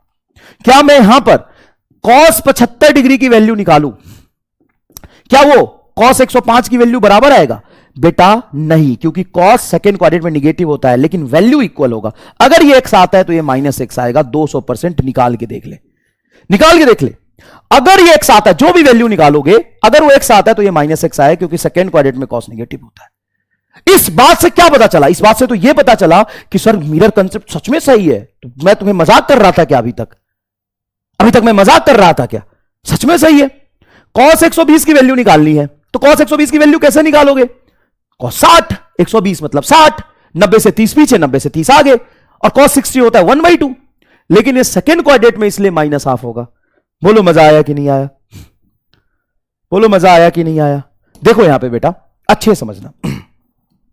जैसे अगर मैं तुमसे बोलूं साइन 15 डिग्री, ओ भाई साहब साइन 15 डिग्री, अब इसकी वैल्यू निकल, चाहे cos 15 डिग्री लिखता हूं, cos 15 डिग्री लिखता हूं, इसकी वैल्यू निकालनी है। तो इसकी वैल्यू कैसे निकालोगे? cos 15 डिग्री को हम 15 का cos 15 का वैल्यू में नहीं पता, तो 15 डिग्री को दो ऐसे एंगल में तोड़ूंगा जिस दोनों एंगल पर cos और sin की वैल्यू पता हो। तो इसको लिख लेते cos 10 डिग्री प्लस 5 डिग्री। ऐसे भी तो लिख सकते हैं, हाँ लिख ले, कर ले, लिख के कर ले। ना तो तुम्हें 10 पता, ना तो तुम्हें 5 पता। कुछ भी पूछने से पहले थोड़ा सोचा तो कर। क्या करे इस पर लिख cos 60 डिग्री -45 डिग्री। सर ऐसे भी तो कर सकते हैं, cos 45 - 30। हां, ये तूने काम की बात करी, ये तूने काम की बात करी। क्या दोनों भी वैल्यू सेम आएगा? 240% बिल्कुल सेम आएगा, एकदम सेम आएगा। कैसे करते हैं? चलो, cos 60 - 45 को क्या लिखोगे? cos a - b क्या होता है? cos a into cos b, minus है तो ये हो जाएगा प्लस sin 60 इंटू sin 45, यही आएगा 200%। अब जब इसकी वैल्यू लिखोगे cos 60 बेटा हाफ और cos 45 होगा √1/√2, 1/√2। sin 60 क्या होता है? √3/2, sin 45 1/√2। ये क्या आ गया? 2√2 1 + √3। यहां से करो cos 45 इंटू cos 30, यही लिखोगे। हाँ, cos a into cos b plus, minus जब cos में होता तो आता है प्लस, cos ना sin 45 इंटू sin 30। अब cos 45 की वैल्यू 1/√2, cos 30 होता है √3/2, प्लस sin 45 1/√2, sin 30 होता है हाफ। 2√2 एलसीएम लोगे?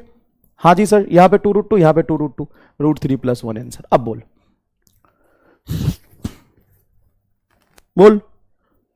क्लियर है ये बात? समझ में आ रहा है? एक कह रहा है सर 135 - 20 कर दे। हाँ, तो इसी पे रिसर्च कर ले, और ये फिजिक्स में कहीं काम आएगा नहीं। कहां आता है साइन 15 डिग्री? कहीं काम नहीं आता है। अरे सर, तो हम किस लिए कर रहे हैं? ताकि हमारी प्रैक्टिस हो जाए, और कोई इसका खास उद्देश्य नहीं है। 45 - 30 में डिवाइड कर लेंगे। हाँ बेटा कर लेंगे। cos 2 थीटा को साइन में चेंज कैसे किया? अभी भी इसमें डाउट है, cos 2 थीटा को साइन में चेंज कैसे किया? अरे भगवान, गोली मार दो मुझे यार, ये मैंने चेंज नहीं किया है। यही है, ये cos 2 थीटा ही है। तो सर आपने जो लिखा था वो, मैं ये कह रहा हूं कि अगर जैसे मैंने यहां पे इस फॉर्मूले को उठा के साइन को चेंज करके लिखा था, उसी तरीके से कॉस को चेंज करूंगा तो ये आएगा।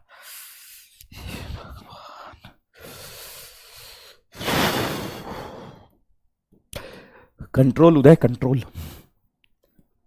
नशा करके बैठा है, गलती हो गई मारे से।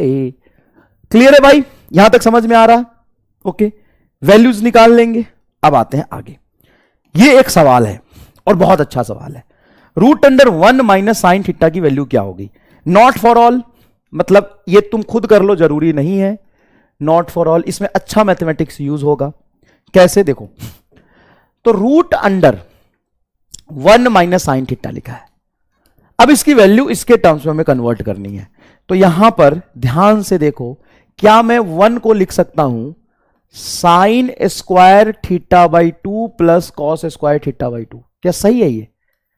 क्या मैं 1 को ये लिख सकता हूं? हाँ या ना में बताओ, क्या मैं 1 को ये लिख सकता हूं? एंगल अगर सेम है तो sign square theta by 2 cos square theta by 2 1 ही तो आएगा, क्योंकि एंगल तो सेम ही लिया है ना मैंने दोनों में। वैसे होता है sign square theta plus cos square theta 1, मतलब एंगल दोनों में सेम होना चाहिए। Sine square alpha plus cos square alpha क्या होगा? 1। Sine square beta plus cos square beta क्या होगा? 1। तो क्या इस 1 को मैं ये लिख सकता हूं? सॉल्यूशन समझ लेना बस। हाँ लिख सकते हो। और माइनस है तो माइनस लिखता हूं। साइन थीटा को क्या लिख सकता हूं? हाफ एंगल फॉर्मूले से क्या मैं साइन थीटा को लिख सकता हूं? 2 sine theta by 2 into cos theta by 2। Sir ये याद नहीं है, कोई बात नहीं, मैं यहां पे याद दिला देता हूं। दो फॉर्मूला तुम्हें याद हमेशा होना चाहिए।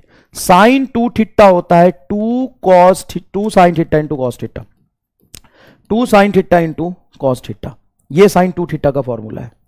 ठीक है, तो यहां से अगर हाफ एंगल फॉर्मूला देखो तो साइन थीटा क्या हो जाएगा? 2 sine theta by 2 into cos theta by 2। बड़ा आसान है, कोई रिसर्च इसमें नहीं है। मैं फिर से तुम्हें पीछे ले जाके दिखा देता हूं। देख, ये निकाला मैंने, साइन ए प्लस बी है, थीटा रख देंगे तो sine 2 theta 2 sine theta into cos theta होता है, याद रखना है। Sine 2 theta 2 sine theta into cos theta होता है। Cos 2 theta cos square theta मैंने साइन स्क्वायर थीटा होता है। ये दोनों क्या होना चाहिए? आपको याद होना चाहिए। ये मैंने यहां पे फिर से हिंट दे दिया। अब जरा इस पूरे एक्सप्रेशन के अंदर देखो, तो root under sine square theta plus cos square theta minus 2 sine theta into cos theta, क्या मैं इसको लिख सकता हूं sine theta by 2 sine theta by 2 minus cos theta by 2 का होल स्क्वायर? हां, अब ये रूट और स्क्वायर कैंसिल हो जाएगा तो ये बनेगा sign theta by 2 minus cos theta by 2। तुम सवाल ये खुद कर लो, ये जरूरी नहीं है, लेकिन तुम ये सॉल्यूशन समझ लो, ये जरूरी है। तो यहां पे आंसर क्या आ रहा है? Sine theta by 2 minus cos theta by 2, fourth answer आएगा। बेटा मेरे पे भरोसा रखो, मैं कुछ कह रहा हूं तो सोच समझ के कह रहा हूं। आप ये सॉल्यूशन खुद करें ये जरूरी नहीं था, लेकिन सॉल्यूशन आप स्टेप बाइज देख के सीख ले, ये बहुत जरूरी है। स्टेप बाइज सॉल्यूशन देख के सीख ले, बस इतना सीख लोगे बहुत है बेटा। क्लियर है क्या? ये कैसे लिखा बता? ये ऐसे लिखा है, लाओ दूसरा हिंट भी यहां दे देता हूं। ए माइनस बी का होल स्क्वायर क्या होता है? A square plus B square minus 2ab। ये पता होना चाहिए साहब। ए प्लस बी का होल स्क्वायर क्या होता है? A square plus B square plus 2ab। अच्छा, A plus B into A minus B क्या होता है? ये होता है A square minus B square. चल भाई, क्लियर है बेटा? नहीं आया? ठीक है, फिर से समझाते हैं, कोई बात नहीं। बेटा ये लिखा है root under 1 minus sine theta, तो 1 को आप लिख सकते हैं sine square theta plus cos square theta.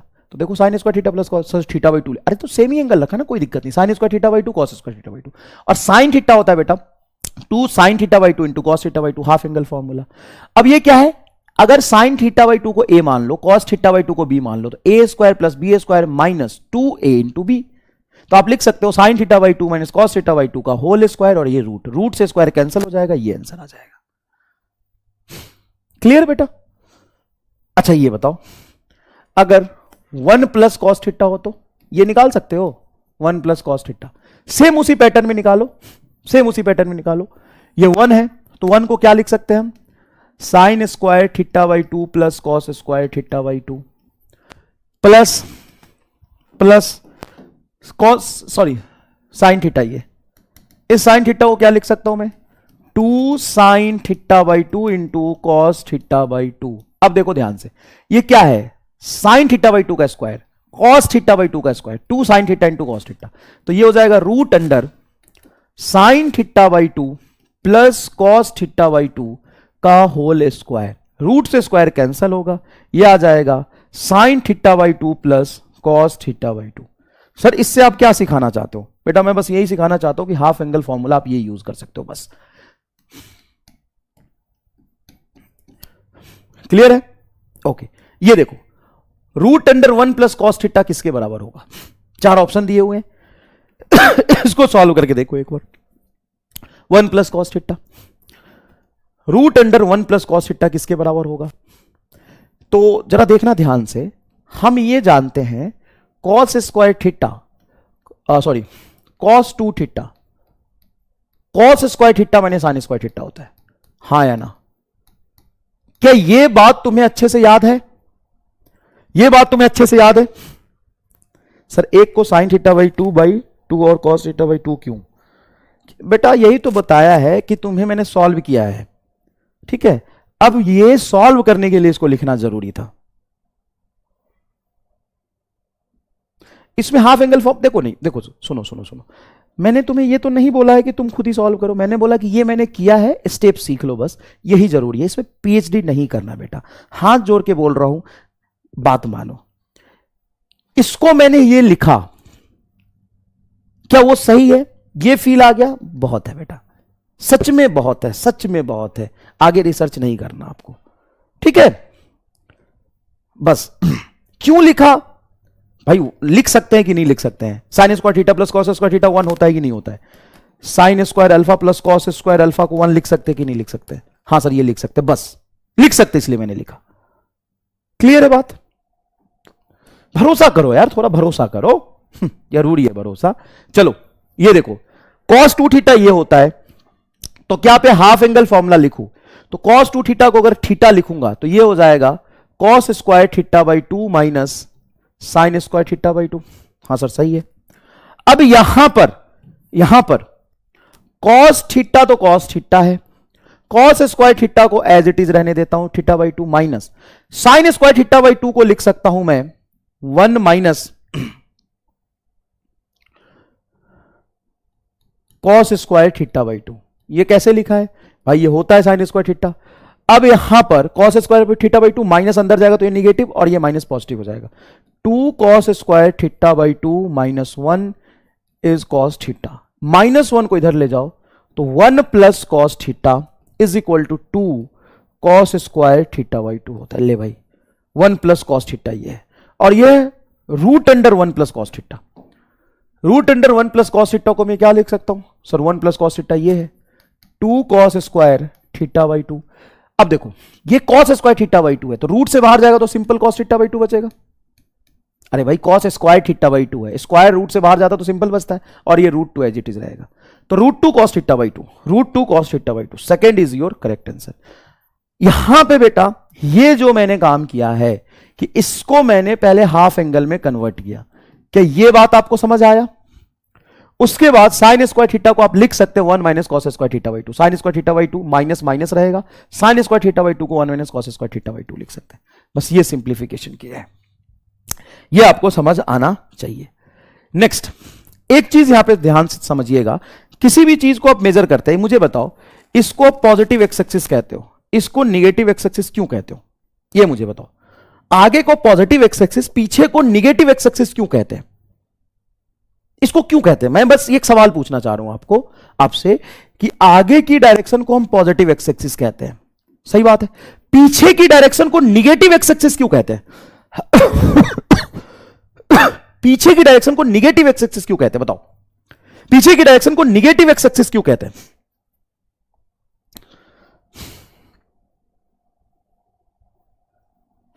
Nikita sir tan SHM को रिप्रेजेंट नहीं करता, कोई तो रीजन होगा, वो SHM में बताएंगे बेटा वो SHM में बताएंगे, जो रीजन है वो SHM में बताएंगे ना। ठीक है। रे सब में क्या करेंगे भाई मैंने बोला कि जो मैंने सॉल्यूशन किया है ना उसको बस एक बार देख लो कैसे किया है, ये बहुत जरूरी नहीं है, ठीक है, ज्यादा दिमाग मत लगाओ। अरे बाप रे, ये 2 सवाल नॉट फॉर ऑल है, तुम नहीं भी करोगे तो तुम्हारे सेहत पे कोई दिक्कत नहीं है, और जो ज्यादा इस पर डाउट पूछेगा उसको ब्लॉक करवा दूंगा मैं, क्योंकि ये जरूरी नहीं है। गलती हो गया बेटा मेरे से, मैं भी इंसान हूं ना, गलती कर देता हूं, नहीं कराना चाहिए था मुझे।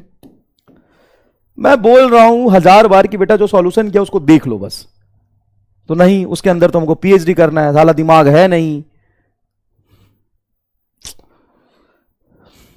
इसको हम पॉजिटिव एक्स एक्सिस बोलते हैं, इसको हम निगेटिव एक्स एक्सिस क्यों बोलते हैं? सर ये ओरिजिन होता है बीच में, और पॉजिटिव और निगेटिव डायरेक्शन को बताता है। आगे को हम पॉजिटिव बोलते हैं, पीछे को हम निगेटिव बोलते हैं, तो ये हमारा रेफरेंस होता है। उसी तरीके से एंगल को मेजर करने के लिए भी हमने रेफरेंस बनाया है। जैसे मान लो कि मैं एंगल आपका एक्स एक्सिस से मेजर कर रहा हूं, वाई से भी मेजर कर सकता हूं, रैंडम किसी लाइन से भी मेजर कर सकता हूं, लेकिन मान लो कि एक्स एक्सिस से मैं एंगल मेजर कर रहा हूं, तो जब मैं एंगल मेजर करता हुआ एंटी क्लॉकवाइज जाता हूं, कहां जाता हूं? एंटी क्लॉकवाइज, तो एंटी क्लॉकवाइज में मैं एंगल को पॉजिटिव लेता हूं। ये थीटा कैसा होगा? पॉजिटिव। एंटी क्लॉकवाइज में एंगल पॉजिटिव में मेजर होता है, और क्लॉकवाइज रोटेशन करता हूं तो वो एंगल, क्लॉकवाइज में रोटेशन करता हूं तो वो एंगल क्या मानते हैं हम? निगेटिव मानते हैं। ये क्यों ऐसा मानते हैं? रेफरेंस है। जैसे डायरेक्शन के लिए लेते हैं उसी तरीके से ये रेफरेंस है, कि जब भी हम जैसे वाई एक्सिस से एंगल मान लो मेजर कर रहा है, ये लाइन कितना एंगल बनाएगा ये लाइन कितना एंगल बनाएगा, हम इससे मेजर कर रहे हैं वाई एक्सिस से, तो ये एंगल हम एंटी क्लॉकवाइज में जा रहे हैं, हां, तो ये पॉजिटिव एंगल मेजर होगा, पॉजिटिव थीटा होगा। और मान लो कि निगेटिव एक्स एक्सिस से बोला है कितना एंगल बनाएगा, तो ये एंगल जब हम मेजर करेंगे तो ये तुम्हारा थीटा कैसा होगा? निगेटिव होगा। कोई भी एंगल होगा, मान लो अल्फा है, तो ये कैसा होगा? निगेटिव होगा, क्योंकि क्लॉकवाइज में जा रहा है। बस यही रेफरेंस हमें समझाना था आपको, कि अगर आप क्लॉकवाइज में जाके एंगल मेजर करते तो निगेटिव होता है, एंटी क्लॉकवाइज में एंगल जाके मेजर करते हैं तो पॉजिटिव होता है। क्लियर? ठीक है, डायरेक्शन सेंस है, रेफरेंस बनाया है बस, रेफरेंस बनाया है बस। ओके, अब यहां पे आता है ट्रिगोनोमेट्रिक फंक्शन चेंज। इसमें ध्यान से देखो, एक्स एक्सिस को अगर मैं 0 डिग्री बोलता हूं तो 0 डिग्री मतलब 0 रेडियन, अरे 0 डिग्री 0 रेडियन। अब यहां से अगर एग्जैक्टली मैं π/2 रेडियन या 90 डिग्री घूम के जाता हूं तो यहां पहुंच जाऊंगा। हां, 90 डिग्री को ही π/2 रेडियन बोलते हैं, 90 डिग्री को ही क्या बोलते हैं? π/2 रेडियन। यहां से 90 डिग्री और चलूंगा तो 90 और 90 180 डिग्री, जिसको हम पाई रेडियन बोलते हैं। यहां से 90 और चलूंगा तो ये होगा 270 डिग्री, सही लिखा है। एंड 3π/2, यहां से π/2 रेडियन, फिर π/2 और π/2, तो 3π/2 रेडियन हो जाएगा। और यहां से 90 और चलूंगा तो 3π/2 प्लस π/2, तो 2π आ जाएगा रेडियन, या 360 डिग्री। तो 0 डिग्री और 360 डिग्री को हम साइन में एक ही वैल्यूज देते हैं। जैसे साइन 0 क्या होता है बेटा? साइन 0 0 होता है। और साइन 360 क्या होगा? साइन 360 भी 0 होगा। अच्छा, कॉस 0 क्या होता है? कॉस 0 1 होता है। अच्छा, कॉस 360 डिग्री, कॉस 360 डिग्री भी 1 होता है। साइन और कॉस को हम कहते हैं पीरियोडिक फंक्शन है। पीरियोडिक मतलब ये रिपीट करता है अपने वैल्यू को, अपने वैल्यू को क्या करता है? रिपीट। जैसे आपने पढ़ा भी होगा, अगर मैं साइन थीटा का ग्राफ बनाऊं थीटा के साथ, जैसे ये साइन थीटा है बेटा, इसका ग्राफ थीटा के साथ बनाता हूं, मतलब थीटा के अलग अलग वैल्यूज को रख के, थीटा के अलग अलग वैल्यूज को रख के मैं साइन की वैल्यू निकालता हूं। तो साइन 0 क्या होता है बताओ? साइन 0 डिग्री क्या होता है? साइन 0 पे 0 आता है वैल्यू। 30 डिग्री पे क्या होता है सर? हाफ। 60 डिग्री पे थोड़ा और बढ़ता है, 45 डिग्री पे होता है 1/√2। 90 पे क्या होता है? साइन 90 पे मैक्सिमम होता है 1। फिर धीरे धीरे घटता है क्या? हां, एग्जैक्टली उल्टा कॉपी होता है। जैसे 120 पे 60 के बराबर हो जाएगा, 150 पे 30 के बराबर हो जाएगा, और 180 पे 0 होगा। तो यहां पे अगर मैं वैल्यूज लिखूं, साइन 0 0 होता है, साइन 30 हाफ होता है, ये √3/2 होगा, ये मैक्सिमम 1 होगा, फिर ये 120 पे हाफ होगा, सॉरी 120 पे कितना होगा? √3/2 60 के बराबर होगा, 150 पे 30 के बराबर होगा, 180 पे 0 होगा। तो इस सारे पॉइंट्स को मिलाओगे तो कुछ इस तरह का ग्राफ बनेगा। क्या? ऐसा ग्राफ बनता है। और 90 पे इसकी वैल्यू सबसे ज्यादा मैक्सिमम होती है +1, देखो। और साइन 30 पे हाफ और साइन 150 पे हाफ। क्या ये ग्राफ सिमेट्रिक है? सिमेट्रिक का मतलब समझते हो बेटा क्या होता है? सिमेट्रिक का मतलब, सिमेट्रिक का मतलब है कि 90 डिग्री के लाइन के दोनों तरफ एक ही जैसा वैल्यू बना है। हां यार, जैसे जैसे इधर घट रहा है उसी पैटर्न में तो इधर भी घटा है। अरे सर, आप चोमू बना रहे थे मतलब? ये तो देख के ही पता चल रहा है कि जितना 0 पे उतना 180 पे, जितना 30 पे उतना ही 150 पे, जितना 60 पे उतना ही 120 पे, और 90 पे मैक्सिमम 1। ये तो होना ही था, ये तो होना ही था। अच्छा, हां जी। उसके बाद ग्राफ क्या निगेटिव में जाता है? ऐसे बनता है। 270 डिग्री पे एग्जैक्टली यहां पे वैल्यूज होता है बेटा -1। जैसा ये ग्राफ पॉजिटिव में बना है उसी तरीके से सिमेट्रिक ग्राफ यहां पे निगेटिव में इस तरीके से बनता है, और 360 डिग्री पे वैल्यू फिर से क्या होता है? 0 होता है। देखो,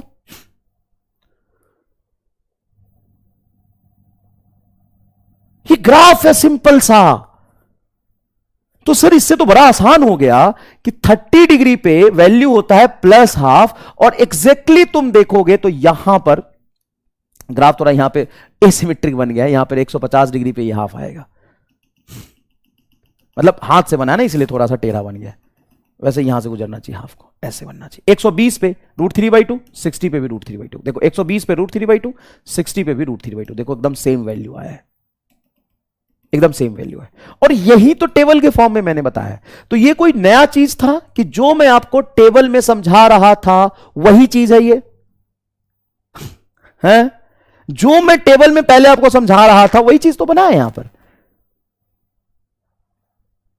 बताओ बताओ, जोरदार फील आया कि नहीं आया? जो मैंने टेबल में 0 से 180 तक वैल्यू बनाया था वही चीज यहां पे रिपीट हो रहा है क्या? है ना? बहुत बढ़िया, वही चीज रिपीट हो रहा है। अच्छा सर, यहां पर अगर मेरे से 240 डिग्री पे वैल्यू पूछे तो 270 से पहले होगा, 240 पे वैल्यू कितना होगा, कैसे निकालोगे? अभी मैं बताता हूं, इस पर मैं आऊंगा। साइन 240 की वैल्यू चाहिए ना, मैं निकाल के दूंगा, मैं निकाल के तुम्हें दूंगा। साइन 240 पे वैल्यू निकाल के दूंगा, ठीक है? ओके। अब हम आते हैं कि इसको बोलते हैं हम फर्स्ट क्वाड्रेंट, इसको बोलते हैं हम सेकंड क्वाड्रेंट, इसको बोलते हैं हम थर्ड क्वाड्रेंट, इसको बोलते हैं फोर्थ। ये तो ग्राफ का सिंपल कंसेप्ट है। इसमें क्या बोलते हैं बेटा? All positive. इसमें होता है ऑल पॉजिटिव, मतलब 0 से 90 डिग्री तक तुम कॉस थीटा की वैल्यू निकालो या साइन की वैल्यू निकालो, टैन निकालो, कॉट निकालो, सारे पॉजिटिव होते हैं। इसमें बेटा sine theta and cosec theta positive होता है, बाकी निगेटिव। इसमें बेटा tan theta and cot theta positive होता है थर्ड क्वाड्रेंट में, बाकी निगेटिव। इसमें बेटा cos theta and sec theta positive होता है, बाकी निगेटिव। इसको कैसे याद रखेंगे? तो इसको याद रखते हैं add a for all positive, sugar to coffee. इसलिए सुबह सुबह मैं कॉफी बना के लाया था, एकदम प्रैक्टिस करके आया था। क्या? ए for all, S for sugar, T for क्या? एड सुगर टू कॉफी, ऐसे बोलते हैं। एड सुगर टू कॉफी, जो भी है। तो यहां पे ऑल पॉजिटिव, यहां पे साइन कॉसेक पॉजिटिव, यहां पे टैन कॉट पॉजिटिव, यहां पे कॉस और सेक पॉजिटिव। क्या ये बात क्लियर है? हाँ। अब यहां पे क्या सिखाते हैं? फंक्शन चेंज कौन करेगा कौन नहीं करेगा। अगर मैं ये नहीं सिखाऊं तो काम चल जाएगा क्या? हाँ, काम चल जाएगा। यहां पे कम से कम तुम्हें यह समझ में आ गया कि कौन से क्वाड्रेंट में कौन सा पॉजिटिव होता है, कौन सा निगेटिव होता है। क्या यह चीज आपको क्रिस्टल क्लियर है? ओके। अब आगे कुछ नहीं पढ़ना तुम्हें। अब sine 90 minus theta, cos 90 minus theta, sine 180 minus theta, cos 180 minus theta, उसके बाद ये सारी वैल्यूज, ये सारी वैल्यूज, ये सारी वैल्यूज, ये सारी वैल्यूज निकालना है। और ये सारी चीजें हम किससे निकालते हैं? ये सारी चीजें हम फंक्शन चेंज के कंसेप्ट से निकालते हैं। किससे निकालते हैं? इस फंक्शन चेंज के कंसेप्ट से निकालते हैं। सबसे पहले साइन 120 डिग्री की वैल्यू इससे निकालते हैं। कैसे निकालते हैं? साइन 120 को सर हम लिख सकते हैं साइन 90 प्लस 30, फिर 90 डिग्री फंक्शन चेंज कर देता है और सेकेंड क्वाड्रेंट में साइन पॉजिटिव ही रहता है, तो ये साइन 30 हो जाएगा और साइन 30 की वैल्यू हो जाती है हाफ। तो साइन 120 की वैल्यू हो जाएगी हाफ। क्या तुम्हें पहले से पता है साइन 120 की वैल्यू? हाँ, तो इसकी जरूरत बिल्कुल नहीं है। ओके, खत्म। इसकी जरूरत क्या है बता? क्या तुम्हें 120 की वैल्यू में पहले नहीं बता चुका 60 के बराबर होगा? अगर तुम्हें टेबल में 4 बार बता चुका हूं तो इसकी कोई जरूरत है क्या? नहीं। लेकिन सर अगर जनरलाइज हो तो अभी पढ़ाने वाला हूं मैं, देख अब साइन 90 माइनस थीटा, ये a माइनस बी होता है। a माइनस बी का फॉर्मूला लगा दे, ये बोल क्या होगा? साइन 90 इंटू कॉस थीटा, हाँ या ना? हाँ। साइन के बीच में माइनस है तो माइनस रहेगा, और दूसरा एंगल कॉस को दे दो, कॉस 90 इंटू साइन थीटा। क्या ये लिख सकते हैं? हाँ, साइन a माइनस बी होगा, साइन a माइनस बी होगा sine a into cos B, और cos a into sine B. Cos 90 की वैल्यू 0, हाँ सर, और साइन 91 तो ये क्या बचेगा? Cos theta. हो गया, खत्म। ये सिंपल a माइनस बी का फॉर्मूला यूज करके सॉल्व हो गया। Sine 90 minus theta cos theta होता है। अब तुम्हें नया कंसेप्ट, नई थ्योरी पढ़ने की क्या जरूरत है भाई? अच्छा, सॉरी यहां पे गलत हो गया। ये हो जाएगा तुम्हारा साइन 90 30 कॉस 30, फंक्शन चेंज होगा, और कॉस 30 होता है √3/2, सॉरी। तो साइन 120 डिग्री साइन 60 के बराबर होगा, और साइन 60 √3/2 होता है। ये तो पहले से तुम्हें पता है, ठीक है, मैं वही समझा रहा था। यहां देख भाई, यहां फोकस कर। ये क्या है? Cos 90 minus theta. क्या करोगे सर? कॉस 90 माइनस थीटा होता है cos A, cos 90 into cos theta, minus है तो ये हो जाएगा plus, into sine into sine, sine into sine भी, साइन 90 इंटू साइन थीटा। अब मुझे बताओ, कॉस 90 की वैल्यू 0, हाँ सर ये तो 0 हो गया, simple. Sine 91 into sine theta, ये साइन थीटा बनेगा। अब मुझे बताओ इसमें फील है कि नहीं? क्या ये चीज पहले आपका पढ़ा हुआ है? हाँ। क्या ये निकल गया? हाँ। और इसी तरीके से सारे सॉल्व हो जाएंगे। तो ये तो पुरानी चीज थी। साइन 90 प्लस थीटा है, कोई बात नहीं, साइन 90 प्लस थीटा को उसी फॉर्मेट में लिख दो, sine A into cos B plus cos into sine B. यहां से ये माइनस कॉस 90 लिखोगे, ये ए वाला एंगल बाद में कॉस को दोगे, वो तो कॉस 90 0 होता है, तो फिर से यहां पे कॉस थीटा ही बनेगा। करके देख लो, बताओ भाई, क्यों हम फालतू में मजदूरी करें? नए कंसेप्ट सीखे, उसमें अपना दिमाग खराब करें। कॉस 90 प्लस थीटा क्या होगा? Cos 90 plus theta sine theta होगा। करके देख लो, a प्लस बी का फॉर्मूला ही तो लगाना है। अब जैसे देखो, साइन 180 माइनस थीटा है, साइन 180 माइनस थीटा क्या लिखोगे? Sine theta, sine 180 into cos theta. फिर क्या लिखोगे? माइनस है तो minus cos 180 into sine theta. अब जरा ध्यान से देखो, साइन 180 की वैल्यू क्या होती है? साइन 180 की वैल्यू होती है 0, साइन 0 भी 0, साइन 180 भी 0, तो ये टोटल टर्म 0 हो जाएगा। हाँ, कॉस 180 होती है -1, कॉस 0 होता है 1, कॉस 180 होता है बेटा -1, ये याद रखना। तो ये -1 और ये माइनस पहले, तो ये +1 हो जाएगा, sine theta as it is बचेगा। लो, साइन थीटा आ गया। मैं फिर इसको कर देता हूं, साइन 180 माइनस थीटा पूरा बता देता हूं। साइन 180 माइनस थीटा है, तो इसको क्या लिखोगे? बड़ा सिंपल है बेटा, इसकी प्रैक्टिस इनफाइनाइट टाइम्स हो चुकी है तुम्हारी। तुम लिखोगे sign A into cos B, minus है तो माइनस आएगा साइन में, into cos 180 into sine theta, sine theta. अब साइन 180 की वैल्यू क्या होती है बेटा? 0, साइन 180 0, कई बार बता चुका। माइनस कॉस 180 की वैल्यू होता है -1, तो -1 इंटू साइन थीटा। अब ये माइनस माइनस हो जाएगा प्लस साइन थीटा। अब फिजिक्स में कहीं कहीं तो जरूरत पड़ता है। अब इसके लिए मैं 4 थ्योरी पढ़ूं कि एक ही थ्योरी से सॉल्व कर लूं? बता बता।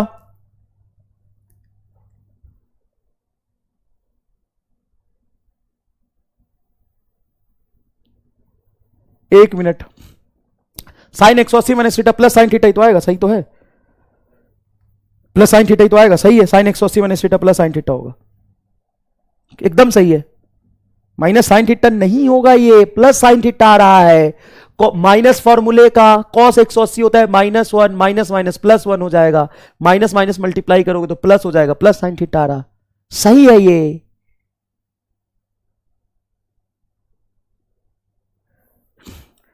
सही है ये।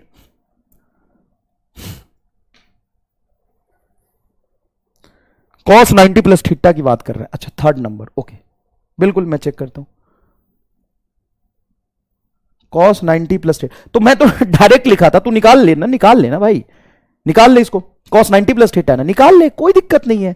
कॉस 90 प्लस थीटा है ना, निकाल लेते हैं। मैंने बस डायरेक्ट ऐसे लिख दिया था, मैंने निकाला नहीं था। कॉस 90 प्लस थीटा निकाल लेते, ले भाई, कॉस 90 प्लस थीटा निकाल लेते। मैंने निकाला नहीं था भाई। कॉस 90 प्लस थीटा लिखो, बोलो कॉस 90 प्लस थीटा में कॉस दोनों एंगल खुद रखेगा, तो cos 90 into cos theta, cos 90 zero होता है, खत्म।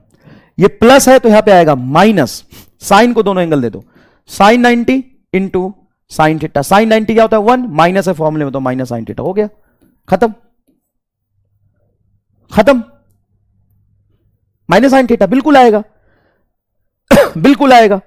चलो देखो क्या ये निकाल दिया मैंने, simple sign A plus B का, simple cos A minus B का फॉर्मूला यूज करोगे, क्या ये सारी चीजें निकाल दी मैंने, साइन 180 माइनस थीटा भी निकाल दिया। देखो sine 180 minus theta, sine 180 minus theta को क्या लिखोगे, ये निकाला है ना अभी मैंने, साइन 180 माइनस थीटा ही तो निकाला है, साइन 180 माइनस थीटा भी निकाल दिया, ले ये भी निकाल दिया, इसी के लिए तो पढ़ते हैं इसको, कॉस 180 माइनस थीटा चलो निकालते हैं, तो ये होगा कॉस 180 इंटू कॉस थीटा, दोनों एंगल खुद रखे हैं, कॉस में माइनस है तो ये आएगा प्लस साइन 180, लिखने की जरूरत ही नहीं, तो जीरो हो जाएगा, इंटू साइन थीटा, साइन 180 की वैल्यू जीरो होती, और कॉस 180 बेटा निगेटिव होता है तो माइनस कॉस थीटा आएगा। अब जरा ध्यान से देखो क्या मैंने ये सही निकाला है, बताओ, cos 180 minus theta minus cos theta होगा, बोलो मजा आया कि नहीं, बताओ मजा आया कि नहीं, हम क्यों पढ़े भाई, हम क्यों पढ़े, pi minus theta by 2, cos 270 minus theta है। अब मान लो ये तुमसे लिखा कॉस 270 माइनस थीटा निकाल के दिखाओ, वैसे तो फिजिक्स में इसकी जरूरत पड़ेगी नहीं, लेकिन फिर भी हम निकाल देते हैं, कॉस ए माइनस बी है तो लिखोगे cos 270 into cos theta, minus है तो ये प्लस हो जाएगा sine 270 into sine theta, cos दोनों एंगल खुद रखता है, कॉस 270 की वैल्यू जीरो, क्योंकि साइन कॉस 90 भी जीरो और कॉस 270 भी जीरो, कॉस 90 जीरो कॉस 270 भी जीरो, तो ये जीरो हो गया, साइन 270 होता है तुम्हारा -1, अभी बताया साइन 270 होता है -1, तो माइनस साइन थीटा बचेगा, ले भाई cos 270 minus theta is equal to minus sine theta, पूरा निकाल ही दिया। बेटा ये याद रखो कि sign 0 degree sine 180 degree zero होता है, साइन 90 डिग्री +1 होता है और साइन 270 डिग्री -1 होता है, ये तो ग्राफ से भी पता चल रहा है।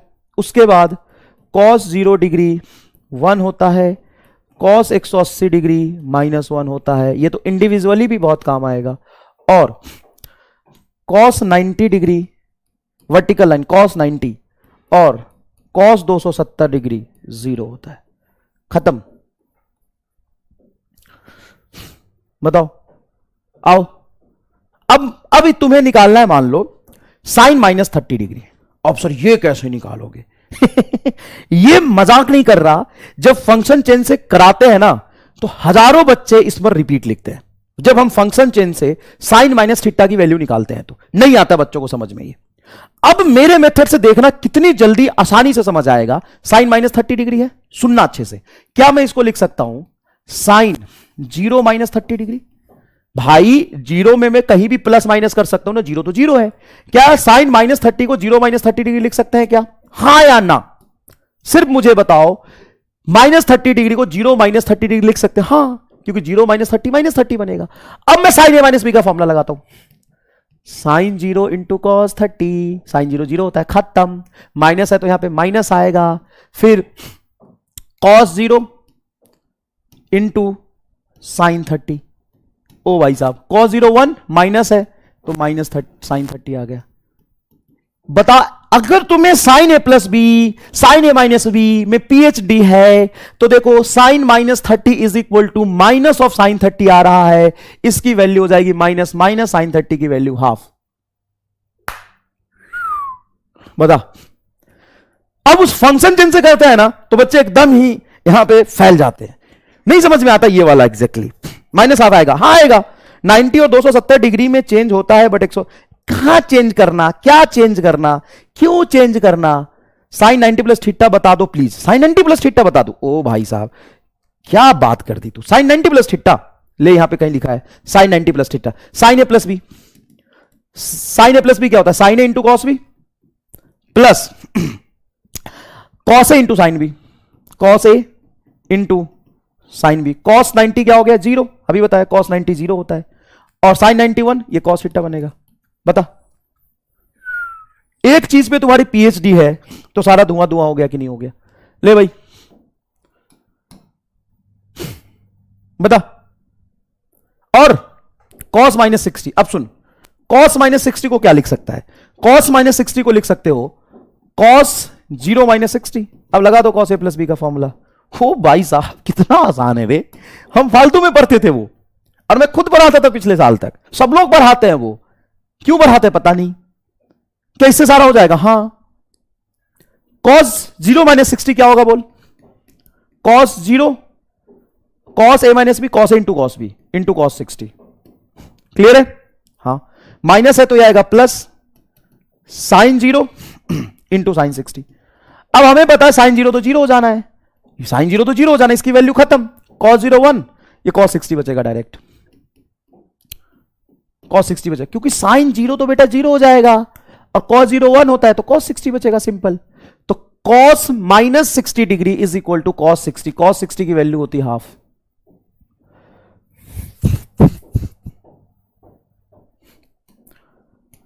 भाई यहां पे इसको लिखेंगे -60 को लिखेंगे 0 -60, और माइनस है तो यहां पे आएगा प्लस, cos में माइनस होता है तो आता है प्लस। sin 120 डिग्री, अब इसमें क्या ही निकालोगे, पता है sin 60 के बराबर होगा, और सेकेंड क्वाड्रेंट में sin पॉजिटिव होता है, मतलब √3/2। ये देखो, अब लो sin 390 डिग्री, ऐसे ही एंगल का तुम डिमांड कर रहे थे ना, sin 390 डिग्री। अब सुनना कि sin 390 को मैं लिख सकता हूं, हालांकि फिजिक्स में कहीं जरूरत नहीं पड़ती है, लेकिन देख लो sin 390 को क्या लिख सकता हूं? 360 + 30। क्लियर है क्या? 360 + 30, हां सर लिख सकते हैं। 390 360 + 30, और 360 क्या होता है? 0, तो 0 + 30 इज sin 30, और sin 30 हाफ, खत्म। भाई 360 डिग्री को आप 0 डिग्री लिख सकते हैं साइन के अंदर, क्योंकि sin 0 और sin 360 एक ही वैल्यू होता है। तो 360 को तुम 0 लिखोगे, और जैसे ही 360 को तुमने 0 लिखा तो 0 + 30 क्या बचेगा? 30, तो sin 30 इज हाफ, हो गया।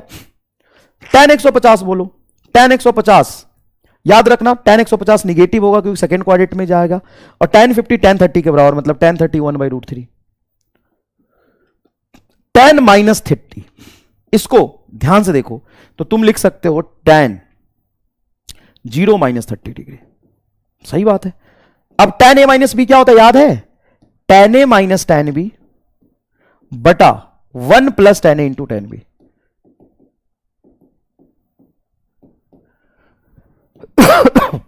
तो a की वैल्यू क्या है? 0 डिग्री, तो tan 0 - tan 30 बटा 1 - tan 0, 1 प्लस है, सॉरी, tan 0 × tan 30।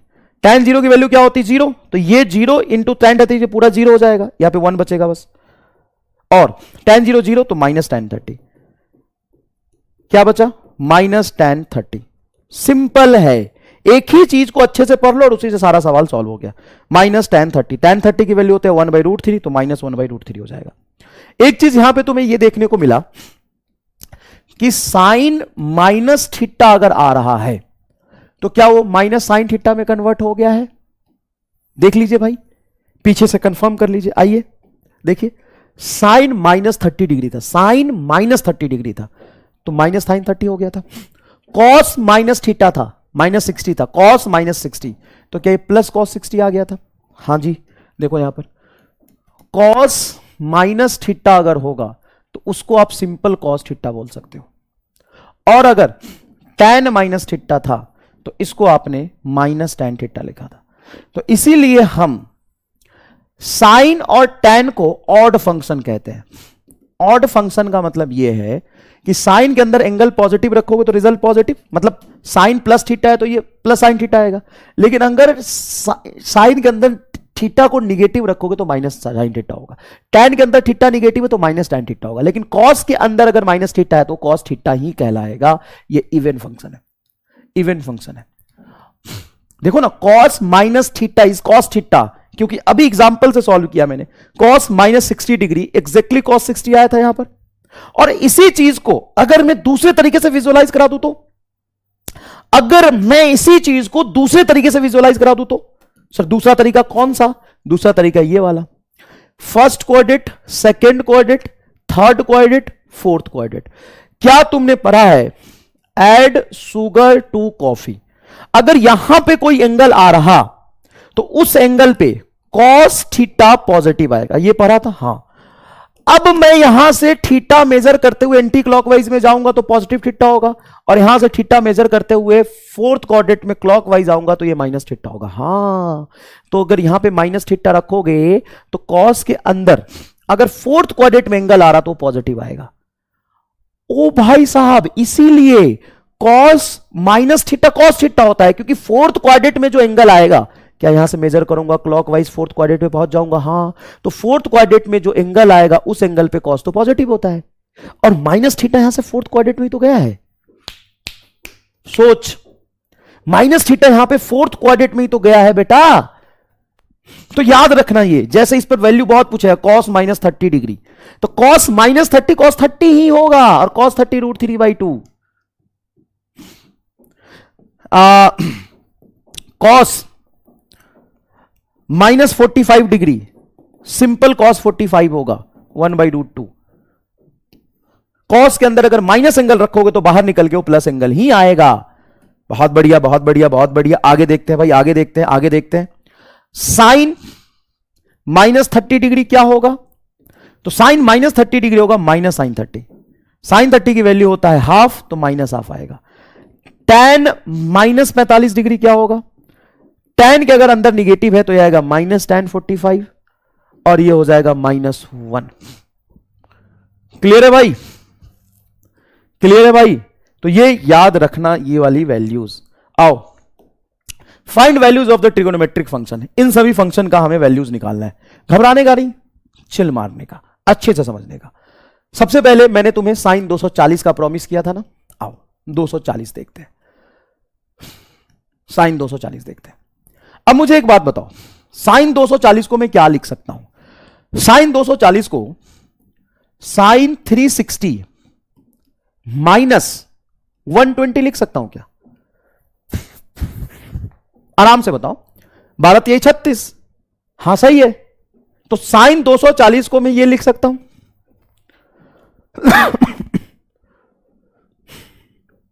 हां लिख सकते हो, 360 माइनस 120। और 360 को मैं क्या लिख सकता हूं? 0। हां 0। तो साइन माइनस 120 डिग्री आएगा क्या? हां। और साइन के अंदर जब भी निगेटिव होता है तो माइनस जस्ट बाहर चला जाता है, तो माइनस बाहर चला जाएगा, साइन 120 होगा। और साइन 120 की वैल्यू कितनी होती है? साइन 60 के बराबर, तो √3/2 माइनस √3/2 आंसर।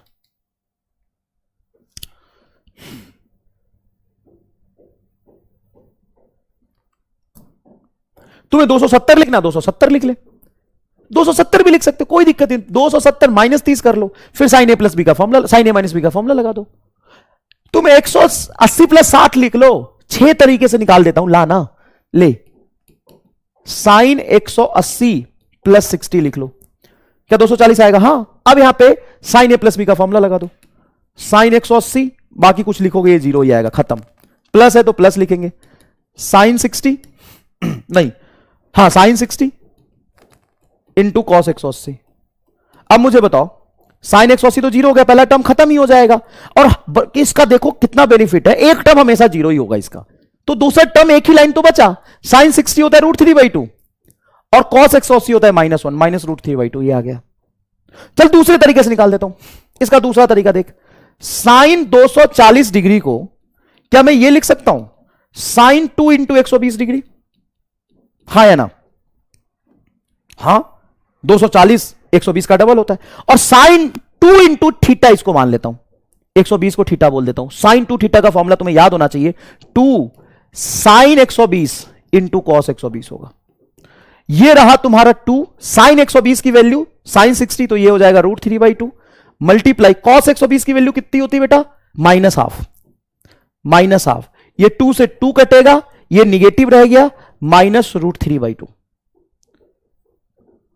साइन 2 थीटा का फॉर्मूला यूज किया, और करेगा, और कर ले।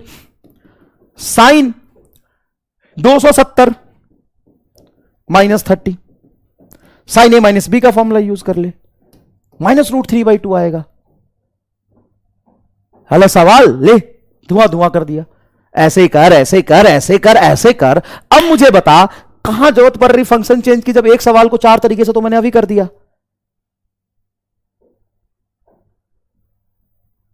एक सवाल को 1 2 3 4 तरीके से तो अभी कर दिया मैंने। 240 की वैल्यू चाहिए थी, और 0 से 180 की वैल्यू पर तुम्हारी पीएचडी है पहले से, और 180 पर जो सवाल है उसको 4 तरीके से कर दिया। बता जरूरत कहां है? साइन 300 देखेगा, अरे साइन 300 देखेगा, साइन 300 को लिख साइन 360 माइनस 60, मतलब माइनस साइन 60, साइन 60 माइनस √3/2 आएगा। सर ये भी √3/2 आ रहा है, एक बार वेरीफाई कर लेता हूं, रुक। साइन 300, हाँ बिल्कुल सही है, बिल्कुल सही है, माइनस √3/2 आएगा। कॉस 240 डिग्री, कॉस 240 डिग्री को लिख कॉस 360 माइनस 120। अब कॉस 360 माइनस 360 को 0 बोल सकता है, तो ये आ जाएगा तुम्हारा कॉस 360 को 0 बोलेगा कॉस माइनस 120 डिग्री, तो ये सिंपल कॉस 120 आ जाएगा। और कॉस 120 की वैल्यू कॉस 60 मतलब माइनस हाफ, क्योंकि कॉस 120 की जो वैल्यू होगी कॉस 60 के बराबर होगी, और कॉस 120 सेकेंड क्वाड्रेंट में जा रहा है तो निगेटिव होगा, तो माइनस हाफ। साइन माइनस 120 क्या होगा? माइनस साइन 120, और माइनस साइन 120 की वैल्यू क्या होती है? साइन 60 के बराबर, मतलब √3/2। 330 डिग्री ले भाई, साइन कॉस 330 डिग्री, कॉस 330, तो 330 को लिख सकता हूं 360 माइनस 30, ठीक है। अब यहां पे एक चीज समझो, 360 0 है तो कॉस माइनस 30 ही तो बना ये, और कॉस माइनस 30 क्या हो जाएगा? कॉस 30, और कॉस 30 क्या होता है? √3/2। बताओ, बोलो। साइन 300 डिग्री अच्छा वही चीज रिपीट हो गया, बस ये वही चीज क्या हो गया था? रिपीट हो गया था। ये सवाल देखो, ये होमवर्क है, ये तुम खुद घर पे सॉल्व करना, बहुत आसान है। मैं डायग्राम बना देता हूं। A person at any instant find the angle of elevation of 40 degree metre high building as 30 degree. 40 metre high building है और इसका एंगल ऑफ एलिवेशन कितना दिया है? 30 डिग्री दिया है। एंगल ऑफ एलिवेशन कितना दिया? 30 degree. A person at any instant find the angle of elevation 40 metre high building as 30 degree, मतलब यहां पे पर्सन है, वहां पे इसकी आंखें हैं, इसके आंखों से 40 मीटर हाइट बिल्डिंग का जो एंगल ऑफ एलिवेशन है वो 30 डिग्री है। एंगल ऑफ एलिवेशन मतलब होता है हॉरिजॉन्टल से कितना एंगल ऊपर देख रहे हो। After some time angle of elevation become 60 degree. अब ये आदमी चल रहा होगा, थोड़ी देर बाद यहां पहुंचा, तो यहां से एंगल ऑफ एलिवेशन क्या हो गया है? 60 डिग्री हो गया। After some time angle of elevation become 60 degree. Find the value of distance the person move towards the building. अब पहले पर्सन ए पर था, अब मान लो बी पर चला गया, तो कितना डिस्टेंस मूव किया ये एक्स तुम्हें निकालना है। ये बेस तुम्हें नहीं पता, हां हाइट तुम्हें पता है। ये ट्रिगोनोमेट्री का अच्छा एप्लीकेशन है। इस पर सवाल बेटा फिजिक्स में बहुत सारे बनेंगे, इस पर सवाल फिजिक्स में बहुत सारे बनेंगे।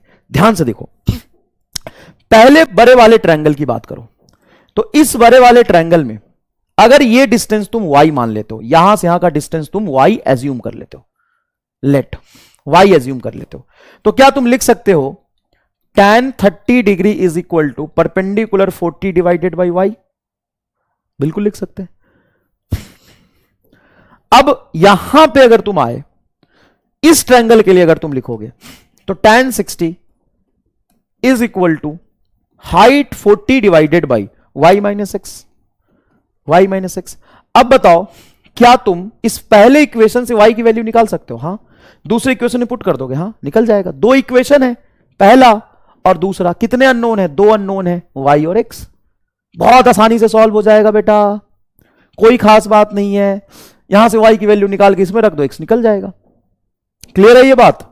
वही x मतलब d डिस्टेंस पूछा है कितना चला है। Next is a small angle approximation. मान लो कि ये कोई ट्रायंगल मैंने बनाया, ये कोई ट्रायंगल मैंने बनाया जिसका ये परपेंडिकुलर है, ये बेस है और ये हाइट है। मुझे बस एक बात बताओ, अगर ये एंगल छोटा होगा तो इन तीनों में से किसकी वैल्यू छोटी होगी? अगर मैं एंगल छोटा करूं तो किसकी वैल्यू हमेशा छोटी ही होगी? cos 360 डिग्री 1 होगा ना? हाँ बिल्कुल 1 होगा बेटा। तो मैंने कुछ और लिखा है क्या?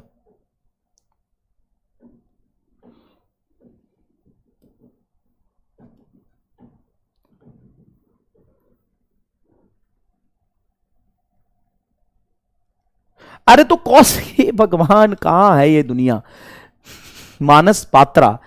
अरे तू एकदम, मतलब क्या है तू, इंसान है कि क्या है? cos 360 डिग्री 1 होगा ना, तो मैंने कब बोला कि cos 360 कुछ और होगा? मैं यहां पे cos 360 डिग्री, इस 360 डिग्री को मैं 0 डिग्री लिख सकता हूं। हाँ, तो क्या मैं इस 360 को 1 लिख दूं क्या? ये एंगल है 360 डिग्री, तो cos 360 डिग्री बराबर cos 0। अंदर में, एंगल के अंदर में 360 को 0 लिख सकता हूं।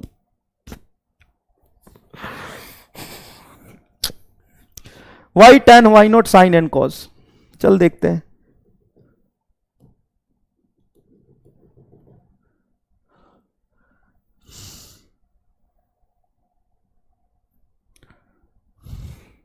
साइन 270 प्लस 30 हुआ तो cos 30, थर्ड क्वाड्रेंट में आंसर √3/2। ठीक है,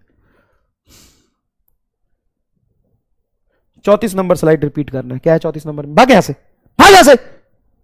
हाल इतना जूता मारूंगा ना, क्या रिपीट करूं इसमें? शौक बना, निकल जाए यहां से। हाले इसको रिपीट करो। क्या रिपीट करूं भाई इसमें, जरा बताना मुझे क्या रिपीट करूं? साला सवाल नहीं पढ़ना मुझे, मुझे नहीं पढ़ना, सवाल ही नहीं पढ़ना साला। देख इधर, क्या आदमी है। A person at any instant find angle of elevation 40 metre high building is 30 degree. साला 10वीं पास करके नहीं आए हो तुम लोग, 10वीं पास करके नहीं आए हैं और ये डॉक्टर बनेंगे। पहले 10वीं तो कर लेता यार, 9, 10 तो कर ले पहले। A person at any instant find angle of elevation 40 metre high building. मान ले ये बिल्डिंग है जिसकी हाइट 40 मीटर है, ठीक है, और इसका एंगल ऑफ एलिवेशन 30 डिग्री है। एंगल ऑफ एलिवेशन होता है हॉरिजॉन्टल से उसकी हाइट को देखने के लिए जितना हमें एंगल पे ऊपर देखना पड़ेगा, ये 30 डिग्री हो गया। After some time angle of elevation become 60 degree, then find value of distance the person move towards the building. अब मान लो कि यहां पे ए पोजीशन था, ए पोजीशन पे आदमी था, जब आदमी बी पोजीशन पे पहुंचा तो इसका एंगल ऑफ एलिवेशन हो गया 60 डिग्री। तो बोला कि ये कितना डिस्टेंस आगे मूव किया होगा। मैं कह रहा हूं कि इसकी डिस्टेंस को मैं मान लो y एज्यूम करता हूं। तो जो बड़ा वाला ट्रायंगल है ये पूरा, ये और ये, इसमें tan 30 को क्या लिखोगे? tan 30 होगा परपेंडिकुलर h बटा बेस पूरा का पूरा y। और ये 9th क्लास का सवाल है, मतलब तुम खुद ही देखो और खुद ही फैसला करो कि 9th में सवाल पूछा है कि नहीं है। ये 9th 10th का सवाल है। भगवान, मतलब ऐसे तो कैसे पढ़ोगे यार? ये 60 डिग्री, तो tan 60 क्या हो जाएगा? ये ट्रायंगल देखे तो tan 60 होगा परपेंडिकुलर अपॉन बेस, परपेंडिकुलर 40, ये परपेंडिकुलर 40 और ये लेंथ निकालना है। ये पूरा हमने y माना था, y में से d घटा दोगे ये बेस आ जाएगा, y माइनस डी। अब ये दो इक्वेशन है, दो अननोन है। y सिंपल देखो, h की वैल्यू में 40 पता है, ये 40 है, तो यहां से y की वैल्यू निकाल के इसमें रख दो, d आ जाएगा। थोड़ा कैलकुलेशन करना पड़ेगा।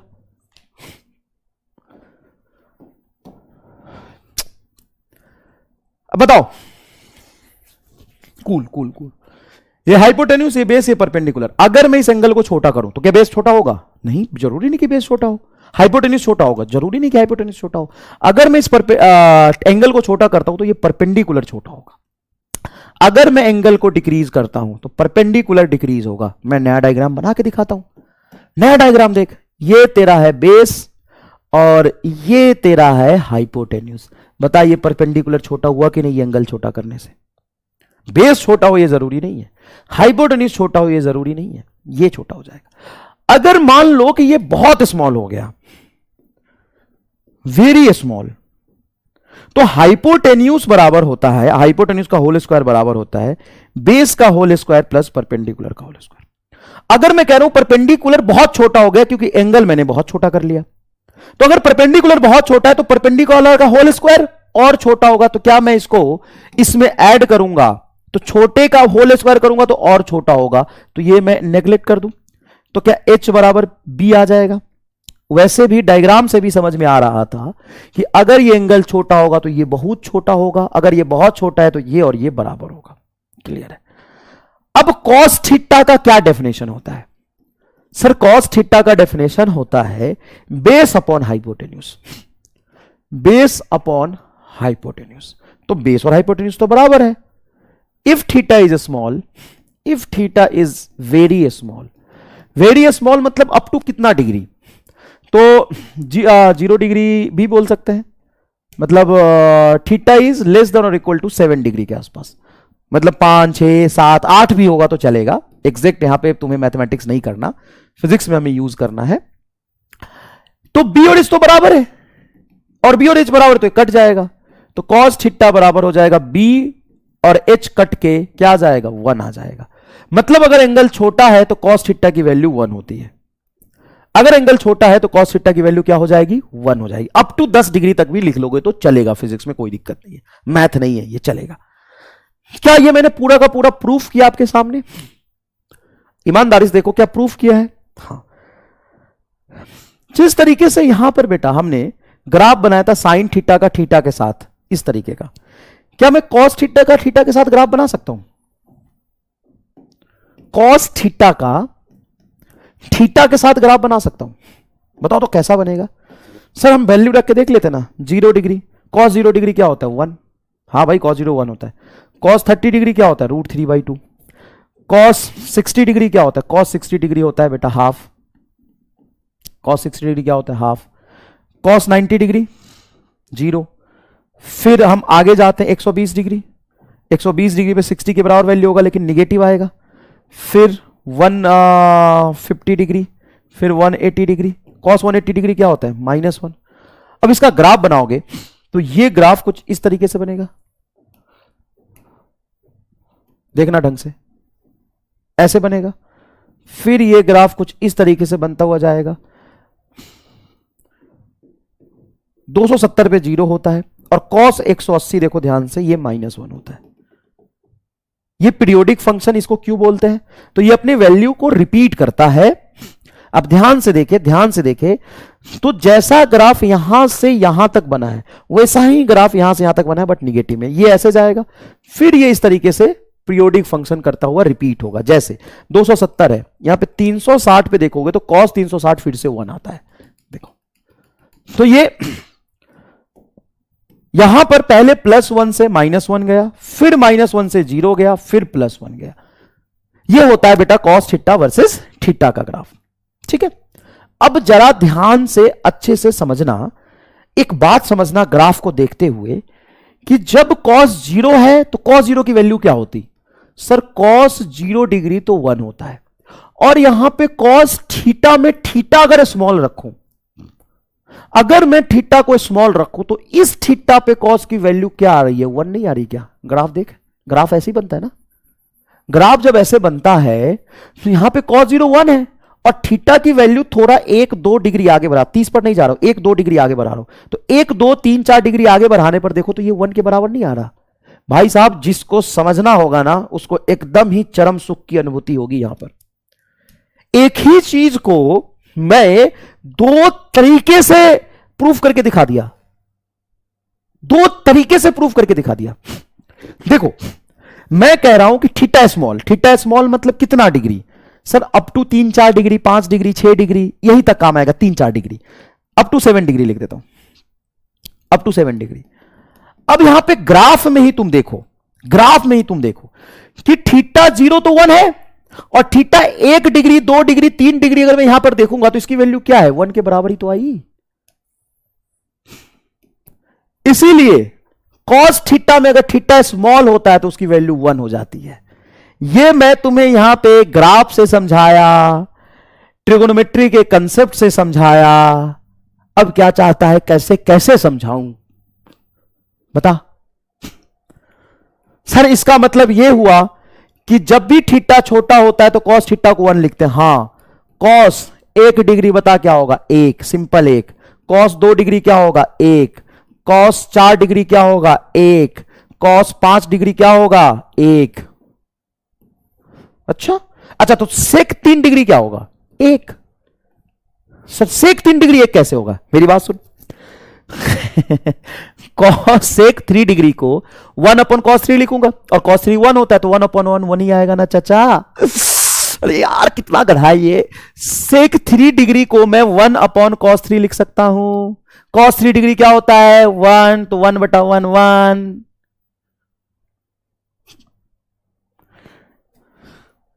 बोल फील आया इस बात का। cos 2 degree 1, cos 4 degree 1, cos 5 degree 1। जब cos में एंगल छोटा होता है तो 1 हो जाता है। अब बात करते हैं हम साइन की। साइन थीटा की बात करते हैं। अब देखो जब एंगल छोटा करूंगा तो कौन छोटा होगा सर, ये परपेंडिकुलर छोटा होगा। क्या बी और एच बराबर होगा क्या? हां। तो इसको अगर मैं सर्कल से कंपेयर करूं,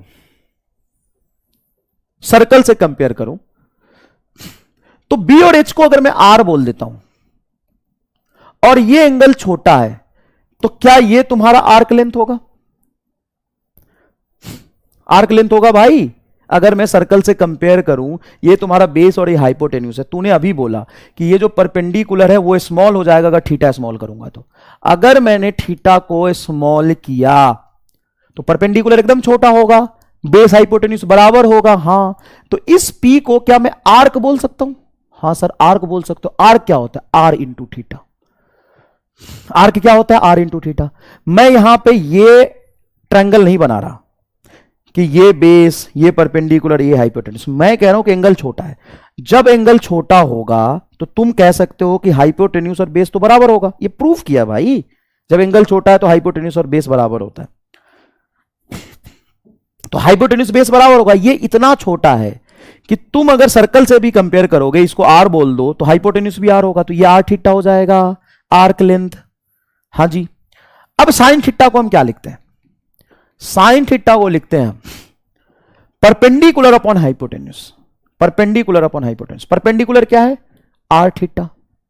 और हाइपोटेन्यूस क्या है? आर। तो आर से आर कट गया। साइन थीटा कितना होगा? थीटा। कब? जब थीटा इज वेरी स्मॉल, जब एंगल इज वेरी स्मॉल, जब एंगल आपका छोटा होगा। जब एंगल क्या होगा? छोटा होगा। तो साइन थीटा क्या हो जाएगा? थीटा। इसको दूसरे तरीके से विजुअलाइज कराऊं? आओ देखो यहां पर। रुक जा चाचा, दूसरे तरीके से विजुअलाइज कराता हूं। दूसरे तरीके से कैसे विजुअलाइज कराओगे सर? अरे देखना चाचा चौधरी, इधर देख, ये ग्राफ है। अब साइन थीटा का ग्राफ छोटे एंगल पे यहां पर देखोगे तो ये एकदम छोटा एंगल, ये वाला पोर्शन देखो, ये वाला पोर्शन देखो, तो तुम्हें ये वाला पोर्शन एकदम स्ट्रेट लाइन नहीं लग रहा, सीधा नहीं लग रहा। हां, तो सीधा ग्राफ किसके लिए बनता है? जब y is proportional to x हो। मतलब ये स्ट्रेट लाइन ग्राफ तभी बनता है ना जब y बराबर x हो। जितना x की वैल्यू रखोगे उतना ही y की वैल्यू मिले, जितना x की वैल्यू रखोगे उतना ही y की वैल्यू मिले। तो जब थीटा छोटा है, जब थीटा छोटा है तो साइन थीटा एग्जैक्टली थीटा के बराबर आएगा। स्ट्रेट लाइन ग्राफ है। अरे भाई y is equal to x का ग्राफ बनाओगे तो स्ट्रेट लाइन बनता है। हां सर स्ट्रेट लाइन बनता है। इस स्ट्रेट लाइन का क्या मतलब है? जो x है वही y आएगा।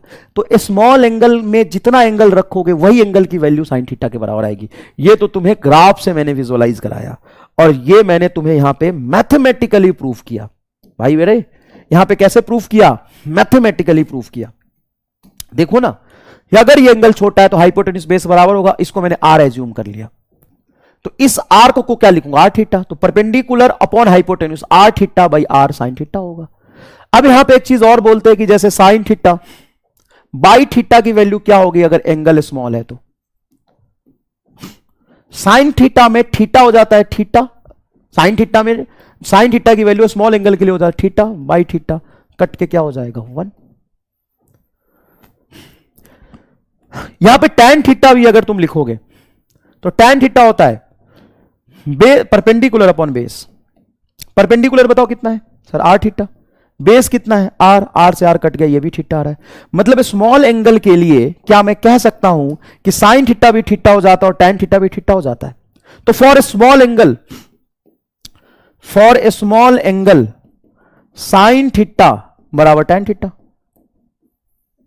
साइन थीटा बराबर tan थीटा, क्योंकि स्मॉल एंगल के लिए साइन थीटा भी थीटा, tan थीटा भी थीटा। इसको भी दूसरे तरीके से देख सकते हो तुम। कैसे? tan थीटा होता है sine theta by cos theta. अगर मैं एंगल को स्मॉल बोलता हूं तो स्मॉल एंगल के लिए साइन थीटा होता है थीटा और कॉस थीटा होता है 1, तो tan थीटा बटा थीटा बच गया। मतलब तुम्हें कंसेप्ट अगर समझ में आ गया तो ट्रिग्नोमेट्री से तुम कितना खेल सकते हो बताओ, कितना खेल सकते हो बताओ। अब ये सवाल है, find value of sine 2 degree. Sine 2 degree होगा तुम्हारा 2 डिग्री, गलत है, क्योंकि साइन थीटा को आप थीटा लिख सकते हो और थीटा अकेला होगा तो उसको रेडियन में ही लिखोगे, मतलब 2 डिग्री नहीं लिख सकते, आप लिखेंगे 2 डिग्री और इसको कन्वर्ट करेंगे आप 1 डिग्री को लिख सकते हैं हम पाई रेडियन बटा 180, तो पाई बटा 90 होगा।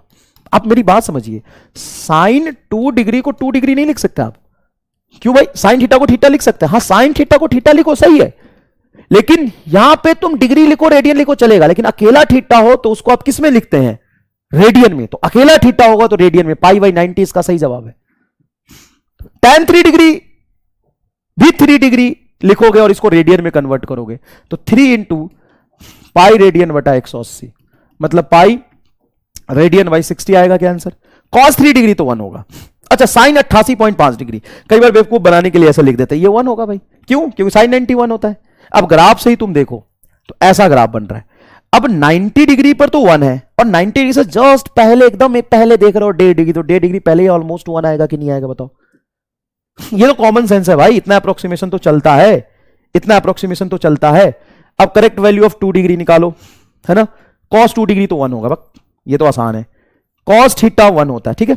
तो आज हम लोग एपीजीपी नहीं पढ़ पाए, ये थोड़ा होमवर्क दे देता हूं बेटा, आज हम लोग एपीजीपी नहीं पढ़ पाए, नेक्स्ट क्लास में एपीजीपी पढ़ेंगे और साइन थीटा की मैक्सिमम मिनिमम वैल्यू भी नेक्स्ट क्लास में हम लोग पढ़ेंगे, ठीक है भाई। आज तबीयत भी ठीक नहीं थी इसलिए थोड़ा ज्यादा नहीं पढ़ पाए अपन, कल पढ़ लेंगे, ठीक है। Thank you so much, bye. अरे यार सॉरी यार, मतलब थोड़ा लेट कर दिया मैंने, सॉरी।